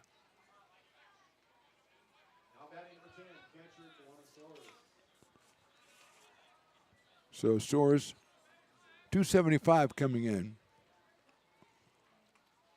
and is 1 for 4 tonight. And he takes a strike right there from Maldonado on the outside corner, 1-1. 86 from Xavier. Jason Hansen now at third base for the Potters. Second base is Zach Story. Griffith stays at short and McGraw at first. Sharp, Liao, and Lavin in the outfield. Aiden Chang takes over behind the plate. And Maldonado on the mound, and that's how your Potters play it out here in the top of the 8th inning. Fouled out of play by Soares. 1-2. You didn't park your car in the parking lot today, did you, Riley? Good man. Good man. Although you've got that cool-looking, like, undercover secret agent car that I don't think anything can hit it. I think it's like the Batmobile. It's pretty cool. Sharp ground in the third. Nice play by Hansen. He gets up, throws across the diamond. That is a beautiful baseball play by Jason Hansen at third base. Dove to his right, got up and made the strong throw, and Soares is robbed of probably extra bases on a great play by Jason Hansen. 2 outs here in the 8th, and Michael Peraza, the shortstop, will be the hitter. He has a couple of hits. He has a walk and a pop-up, so he's 2 for 3 in this one. Singled back in the 4th, and singled and scored in the 7th. He was thrown out in the 4th trying to stretch that single into a double. Walked and scored in the 6th, so he's got 2 hits. He scored 2 runs.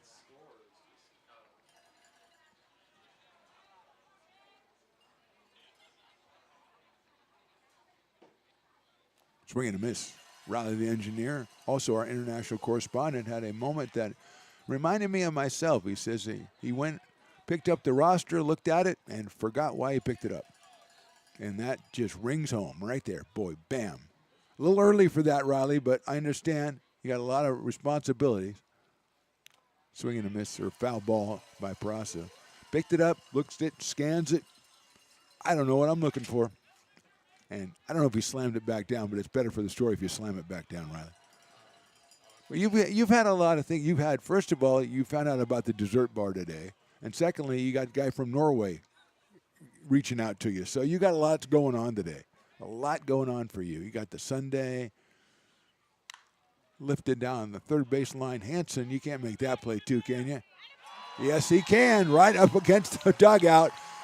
Jason Hansen with 2 web gems, and we'll go to the bottom of the 8th. Potters trail at 10-5.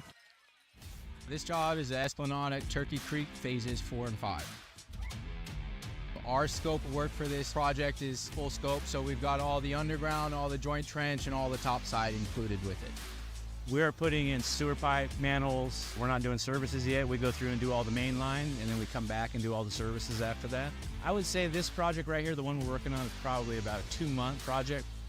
It's very costly to the developer, so beating the schedule is very important, more important than most projects.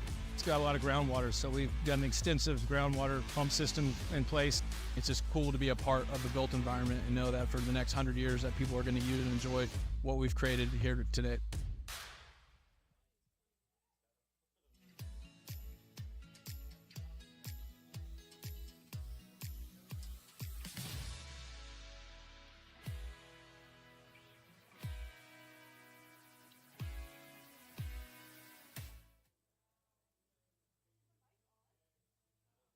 Hi, Bill Evans, President of the Placer County Association of Realtors. We're in the store, our conference facilities, an amazing team that helps us keep together an amazing organization.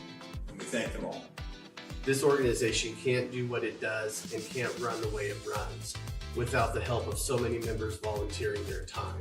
The success of the Placer County Association of Realtors is largely dependent on our active volunteer members to help our organization and industry. The work of our committees greatly impacts our ability to champion efforts across the board and giving back to the Placer County community wherever we can. Like all service organizations, I wanted to serve. And getting involved with the affiliate committee was the perfect way to do that. I love being able to serve my community with my business friends and other leaders and give back to those who are in need. The thing I love about the PCAR committees is they all work toward the same goal of bringing. Bottom of inning number 8 after Jason Hansen with a fine defensive inning in the top of the 8th. They help Xavier Maldonado have a 1-2-3 inning. Griffith has walked, singled, and popped out. And he will start us off. Ethan Liao and Jake Lavin to follow against Max Hippensteel, the third pitcher for the Crabs. He is retired 4 of the 5 batters he's faced, 3 via the strikeout. Gave up 1 hit to Jason Hansen, and he gets the strike on Brett Griffiths.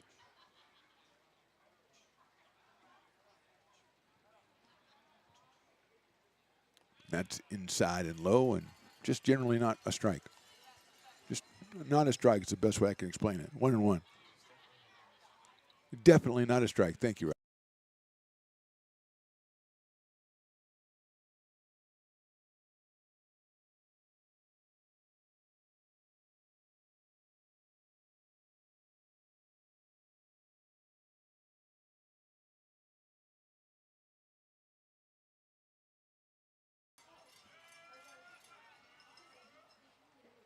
Swing and a miss. He got him on strikes. So 3rd strikeout. Make that 4th strikeout for Hippensteel. 2nd consecutive Potter to strike out. And here is Ethan Liao. He has grounded out, singled twice, and grounded out again, and scored twice. So 2 for 4 with 2 runs scored.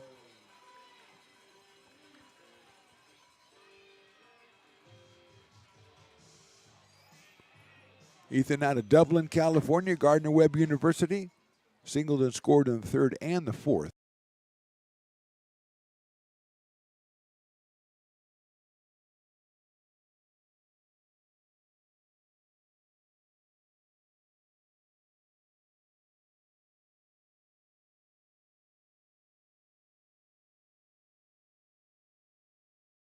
By for a strike. 1 ball and 1 strike on Ethan Liao. High fastball makes it 2-1. Crabs with 3 in the 3rd, 1 in the 4th, 2 in the 6th, and 4 in the 7th. Potters with 3 in the 3rd, 2 in the 4th, and that has been it, scoring for the Potters. Liao takes a strike.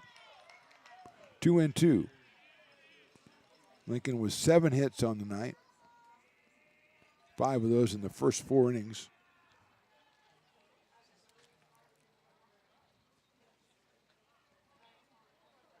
And the fastball is called strike 3. Liao is dumbfounded to say the least, but Hippensteel gets credit for his 5th strikeout. And here's Jake Lavin. Hippensteel came in to strike out Paniagua in the 6th, then struck out 2 in the 7th, and has 2 so far here in the 8th.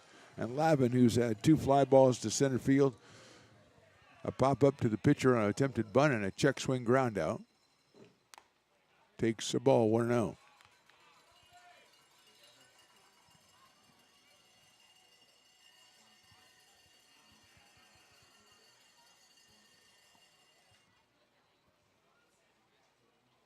Lavin takes high for a ball.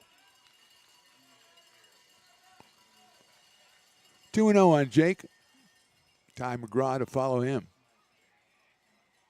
You'd like it to be with a man on base. That would be nice.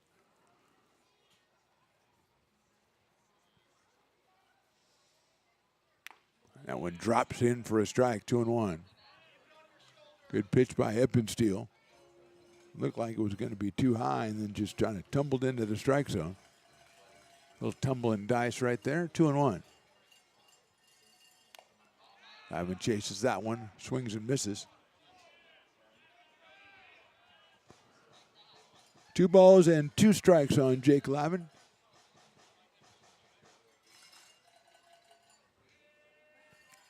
Zazueta started, went 3 innings, then 2 2/3 from Cody Collins, and Hippensteel has come on and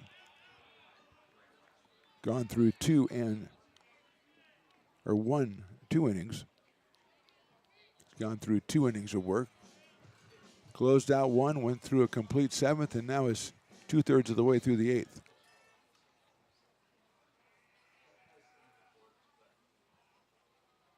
Lavin swings and misses. Hippensteel strikes out the side. We'll go to the 9th inning. Humboldt on top, 10-5.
Gooseport Public House. We have sports on 10 big screen TVs, 23 beer taps with classics and crafts, a full bar with creative craft mixed drinks, live music, and most importantly, great fresh food. In downtown Roseville off Vernon Street, only 15 minutes from the ballpark. See ya at Gooseport.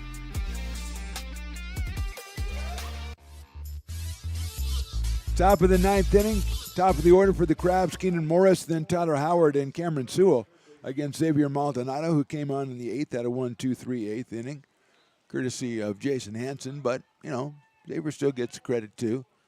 And he'll take on Morris, who has a double, a single, reached on an error, scored 3 runs, and walked. Third baseman out of Santa Rosa Junior College.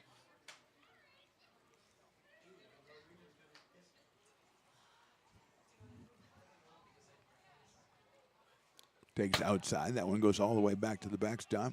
Scooped up by the on-deck hitter, Tyler Howard.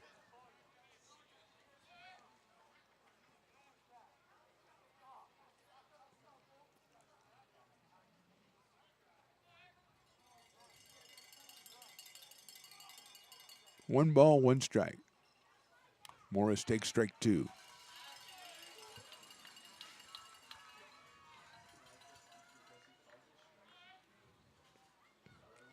Two for 4 today, so 4 for 10 in the series right now. He scored 6 runs in the series as well. In the dirt, Chang blocks it, 2-2.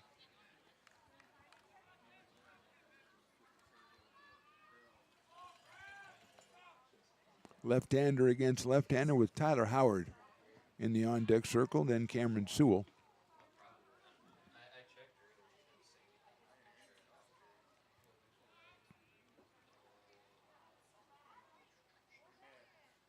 Popped up back over our heads. Hopefully not on top of here because it makes a loud thud, but it's fine. Don't worry about it.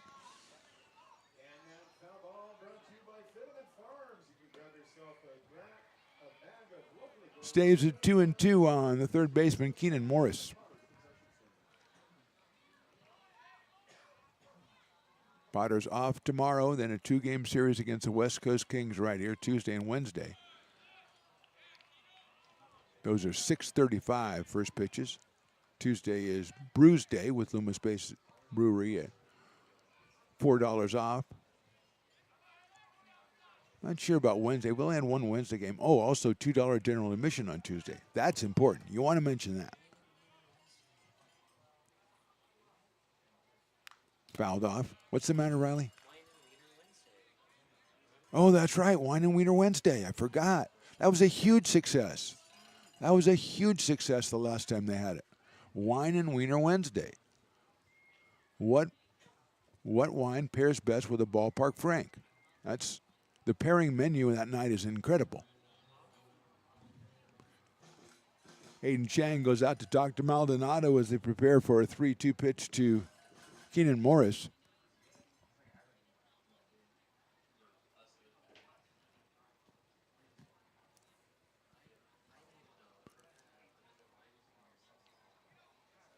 And so we'll do a full count once again to Mr. Morris. No activity in the bullpen, it doesn't look like, for the Crabs. Hippensteel has been fantastic. So, you might want to just stick with him. Popped up. I don't think that'll stay in play. Chang looking up, and it doesn't. So we'll do it again at 3-2. Morris has walked, doubled, reached on an error, singled, and flied to center. He has scored 3 runs.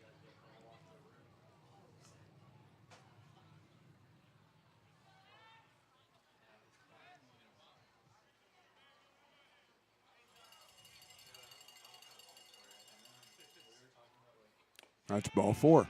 So Morris works and works and works and gets the base on ball. It's his second of the game. He's on base for the 5th time. And Tyler Howard, who came on as a pinch hitter for Timmy Reed back in the 7th inning and got a base on balls and scored a run. He'll make his second appearance at the plate with Morris at first. Cameron Sewell comes out of the on-deck circle.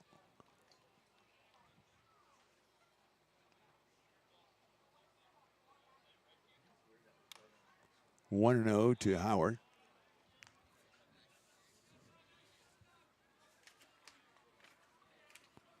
Howard out of UC Davis. Still got some cowbells rattling around out here at McBean Stadium. Good Potter fans. Nice pitch right there. A slider in there for a strike.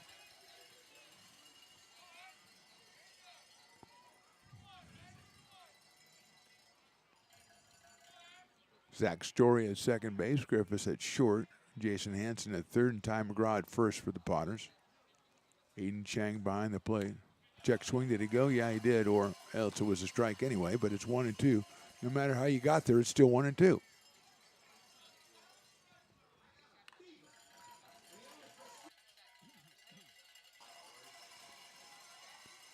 There's some custom cowbells. Those aren't just government-issued cowbells. There's some custom ones out there.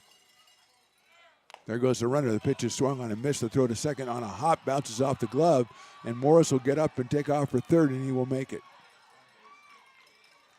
So we got a strikeout of Howard.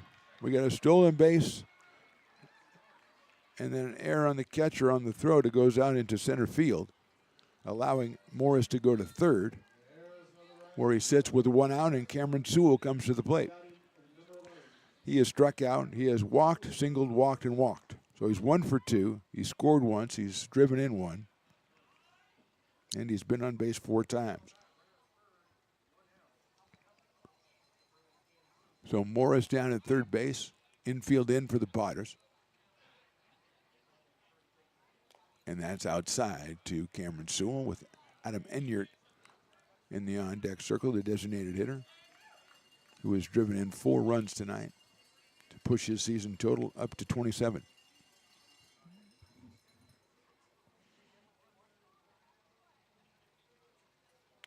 Fastball misses the inside corner, 2-0.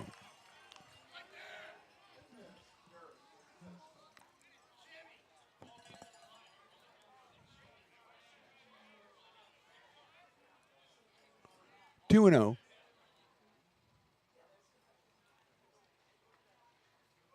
Ball 3. So Sewell has already walked 3 times, looking to make it 4.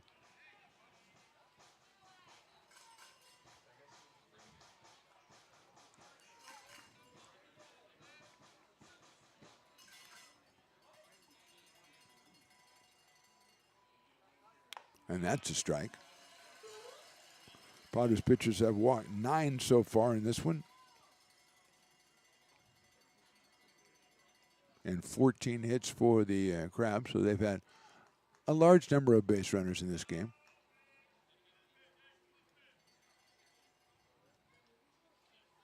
Sewell takes ball 4. Make that 10. First and third for Enyart. Adams grounded back to the pitcher, singled in a run, grounded to short, reached on an error, and doubled. So he has 2 hits, he has 4 runs batted in, he scored a run. And he's up here with runners at first and third and just 1 out as the Potters move the middle infielders back in double play position.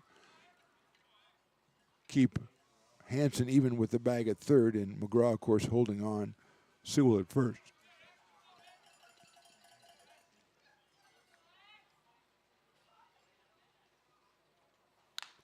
Chopper down to third. Hanson with a diving stop. We're going to have to go to first. And the throw goes by the first baseman. Run scored already, and here comes the second one. The throw to the plate is short hopped, and the runner scores, and moving all the way around to third is Enyart.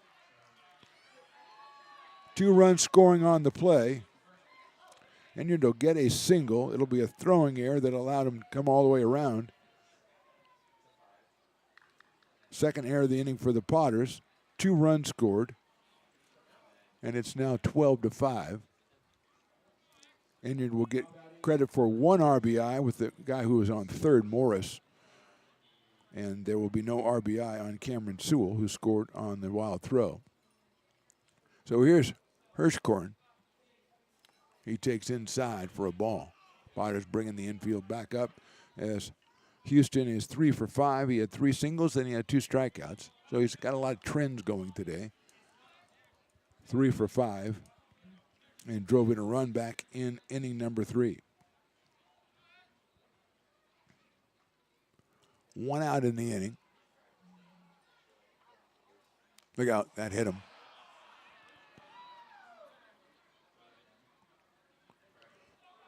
And Hirschkorn is smarting a little bit from that one.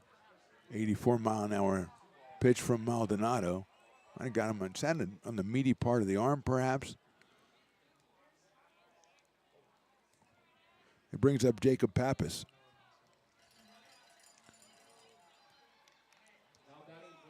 Humboldt manager making sure his guy is okay as he stares at him walking down to first base, and Houston, just keeps on going. So he needs a moment. He'll be a runner at first, and there's a runner at third in the person of Cameron Sewell. Still just 1 out here in the 9th, and Pappas at the plate.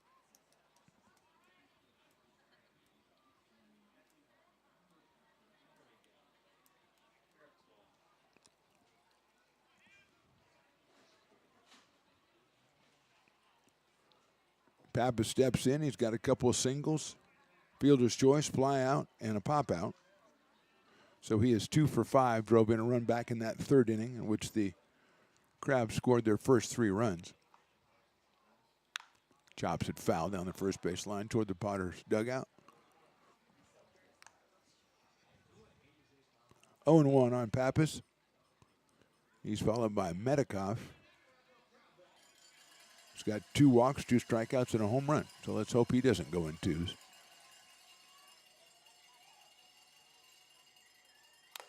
Sails the fastball high, 1-1.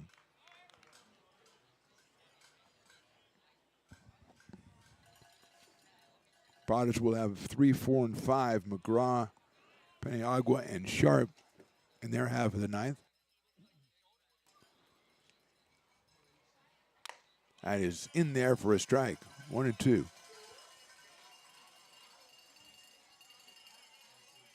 Pappas steps down out of Fresno State University.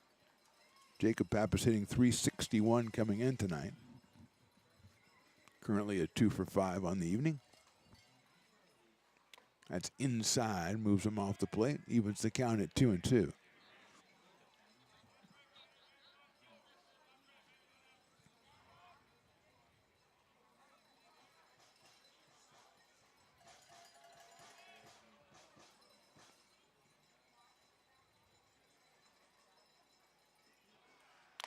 Misses outside, goes to 3-2.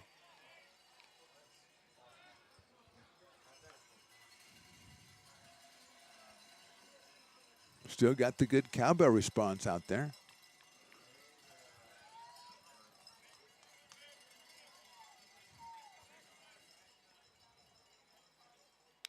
Foul back to the screen, 3-2 still. 2 walks, a single, and a hit batter in this inning, and a throwing error as well. Inspired to put 2 more runs up on the board for the Humboldt Crabs.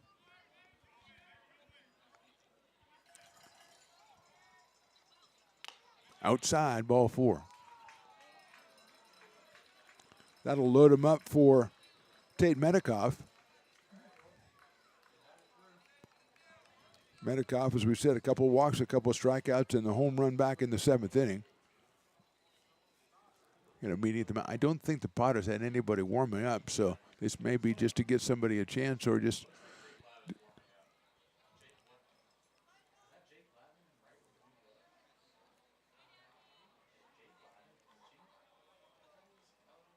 So we're going to call in, according to my people, Jake Lavin's coming in from right field to pitch. We're going to have to verify that. We'll do that right after this a short break as we sit here in the top of the 9th with the Crabs on top 12-5. American River College is a top-tier community college sports program that provides student athletes with the opportunity to thrive both athletically and academically. ARC Athletics is currently ranked 5th in the state and 2nd in Northern California. With over 19 sports programs, our athletes compete with the region's best athletes. Our diverse and dedicated coaching staff helps athletes develop the skills necessary to compete at the next level. Start your community college athletics journey with us. American River College, Sacramento's best athletic program. Go Beavers.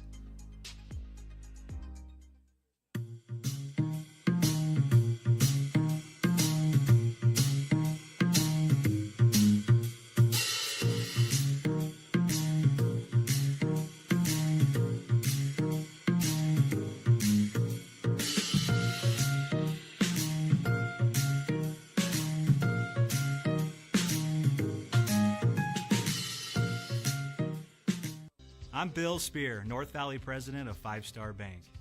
In a time when business can feel so uncertain, we're here for you every step of the way. I know they have a lot of bells and whistles within their bank, but just the relationship piece here locally on the business side is huge for us. 5 Star treats us like we're number 1. They're right there with suggestions, with help. So I have to bank with people that have our mission in mind. We're Five Star Bank. How can we help you? New pitcher for the Padres indeed is Jake Lavin, who came in from right field. Ty Russell will go out to play right field in his absence. We can't just leave that spot open. And our thinking is that Ty Russell will now enter in the batting order in the DH spot for Adam Paniagua. But we will find out that in the next inning. But right now we have the bases loaded. And Tate Metcalf, who has a home run and a couple strikeouts and a couple walks.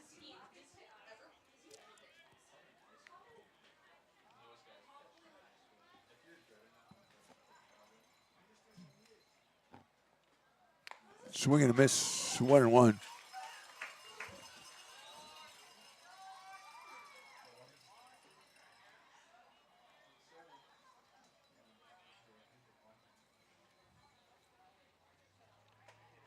And that is ball 2.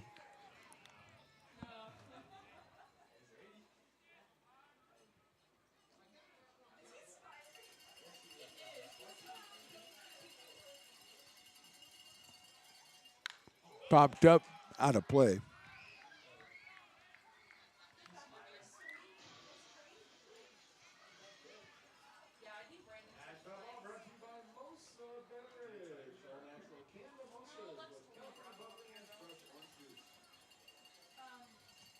Two balls and 2 strikes. Ball 3.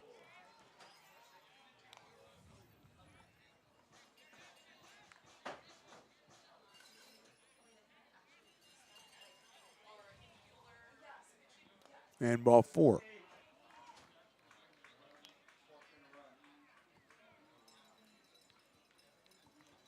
So Enyard scores. Medikov picks up his 3rd walk and his 2nd RBI of the game. It's now 13-5, and the Connoisseurs is the hitter. Now batting number 10, catcher Columbus Solis.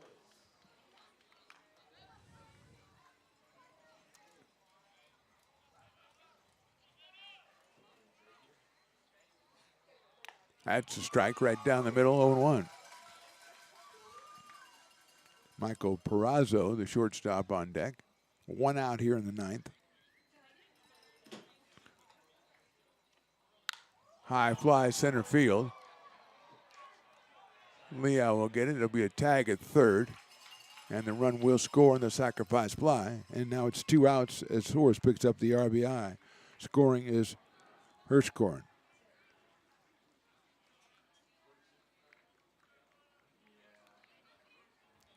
So 14-5 is our count. And here is Michael Perazzo, the shortstop, who has a couple of hits. He has a walk and a couple of pop-outs. So he's 2 for 4 with 2 runs scored. He's got runners at 1st and 2nd after the sacrifice fly. 4 runs in the inning for the Crabs. Swing and a miss at the fastball. So the Crabs with 3 in the 3rd, 2 in the 6th, 4 in the 7th, and 4 in the 9th to add to the 1 in the 4th. But they're scoring them in bunches today to try to take the series here, 2-1. Lavin with the grounder down to first base. McGraw has it. He'll step on the bag for the out. So 4 runs for the Crabs here in the 9th. We go to the bottom of the 9th inning. Potters look at the short end of the score, 14-5.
We are in the bottom of the ninth inning. Potters with a big hill to climb. They trail at 14-5. They'll send up Ty McGraw.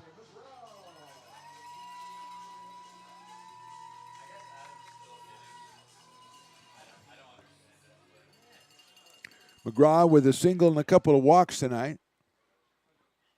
Takes that one outside for a ball. Got an RBI back in the fourth inning. Scored a run back in the third.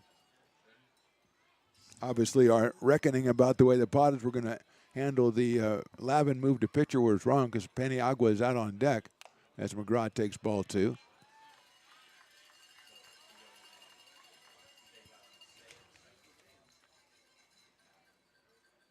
I don't know how that works.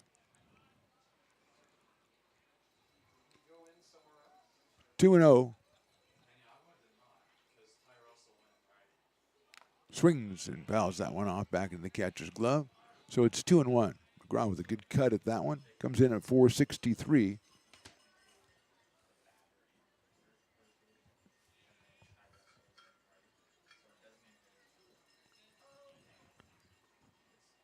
Swing and a miss again.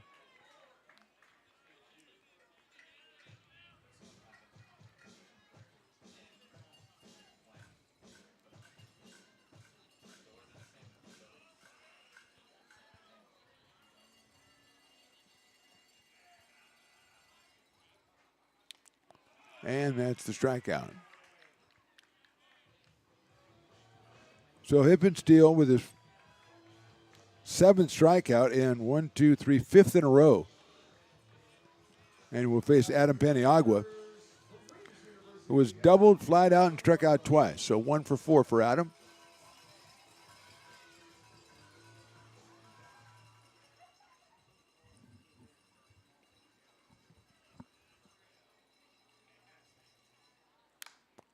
Lifts that one foul down the right field line, out of play. Zazueta went the first 3 innings. Then Collins went 2 2/3. He, I believe, is the pitcher of record because he was pitching in the fifth inning, and the Crabs took the lead in the sixth and never relinquished it. So Collins would be in line for the win. And Hippensteel, even though the score doesn't reflect it, would probably be okay to get a save as he has gone since the last out of the sixth inning. So 2 2/3 innings, and he's given up 1 hit, and there's a strike. I believe that would qualify for a save opportunity if he was to close it out. Now Paniagua has a chance to put a charge in one here, but it's 1 ball and 2 strikes on Adam. Braden Sharp to follow. Swings and misses. So Hippensteel runs his count to 6 in a row and 7 out of 8. And Braden Sharp is the last drive for the Potters here in this one. He has popped out, walked, and flied to left twice. He does have an RBI with that walk.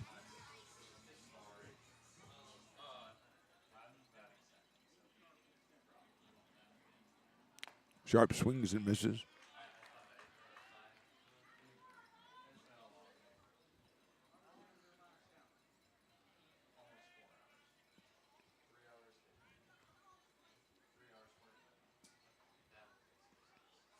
That's down low, so it's 1 ball and 1 strike.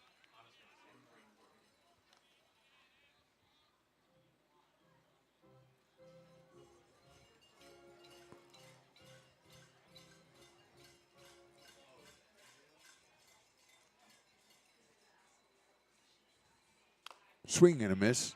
1 ball and 2 strikes. The Crabs are congregated outside their dugout in anticipation of this final out being recorded.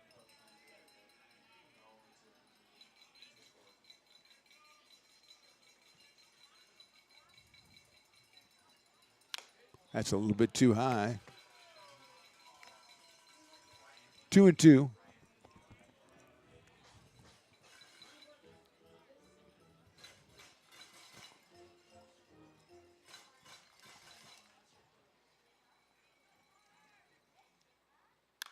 Lifts it foul down the left field line, out of play. So we'll start again at 2 balls and 2 strikes.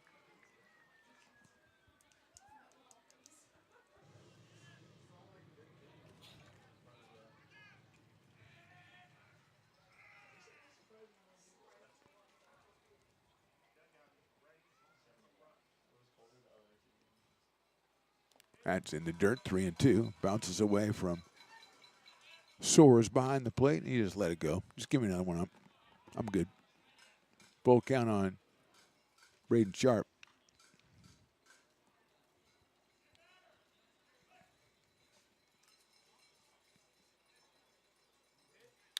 Popped up left side, giving chase over there is Morris over by the dugout. And it's very loudly on top of the dugout out of his reach. So Sharp will try it again, as there was at least 3, maybe more Crabs who ran that one down. Third baseman, shortstop, left fielder. But again, they're all congregated outside, so it was all of them trying to catch that ball. Potters will go up next weekend and take on the Crabs in a 3-game series. Line drive right to the second baseman, and that's your ball game. So Hippensteel comes in and really shuts down the Potters, but give credit to the Crabs as they come out after last night's disappointment and they grab a win, a big one. The final score, Crabs 14 and the Potters 5.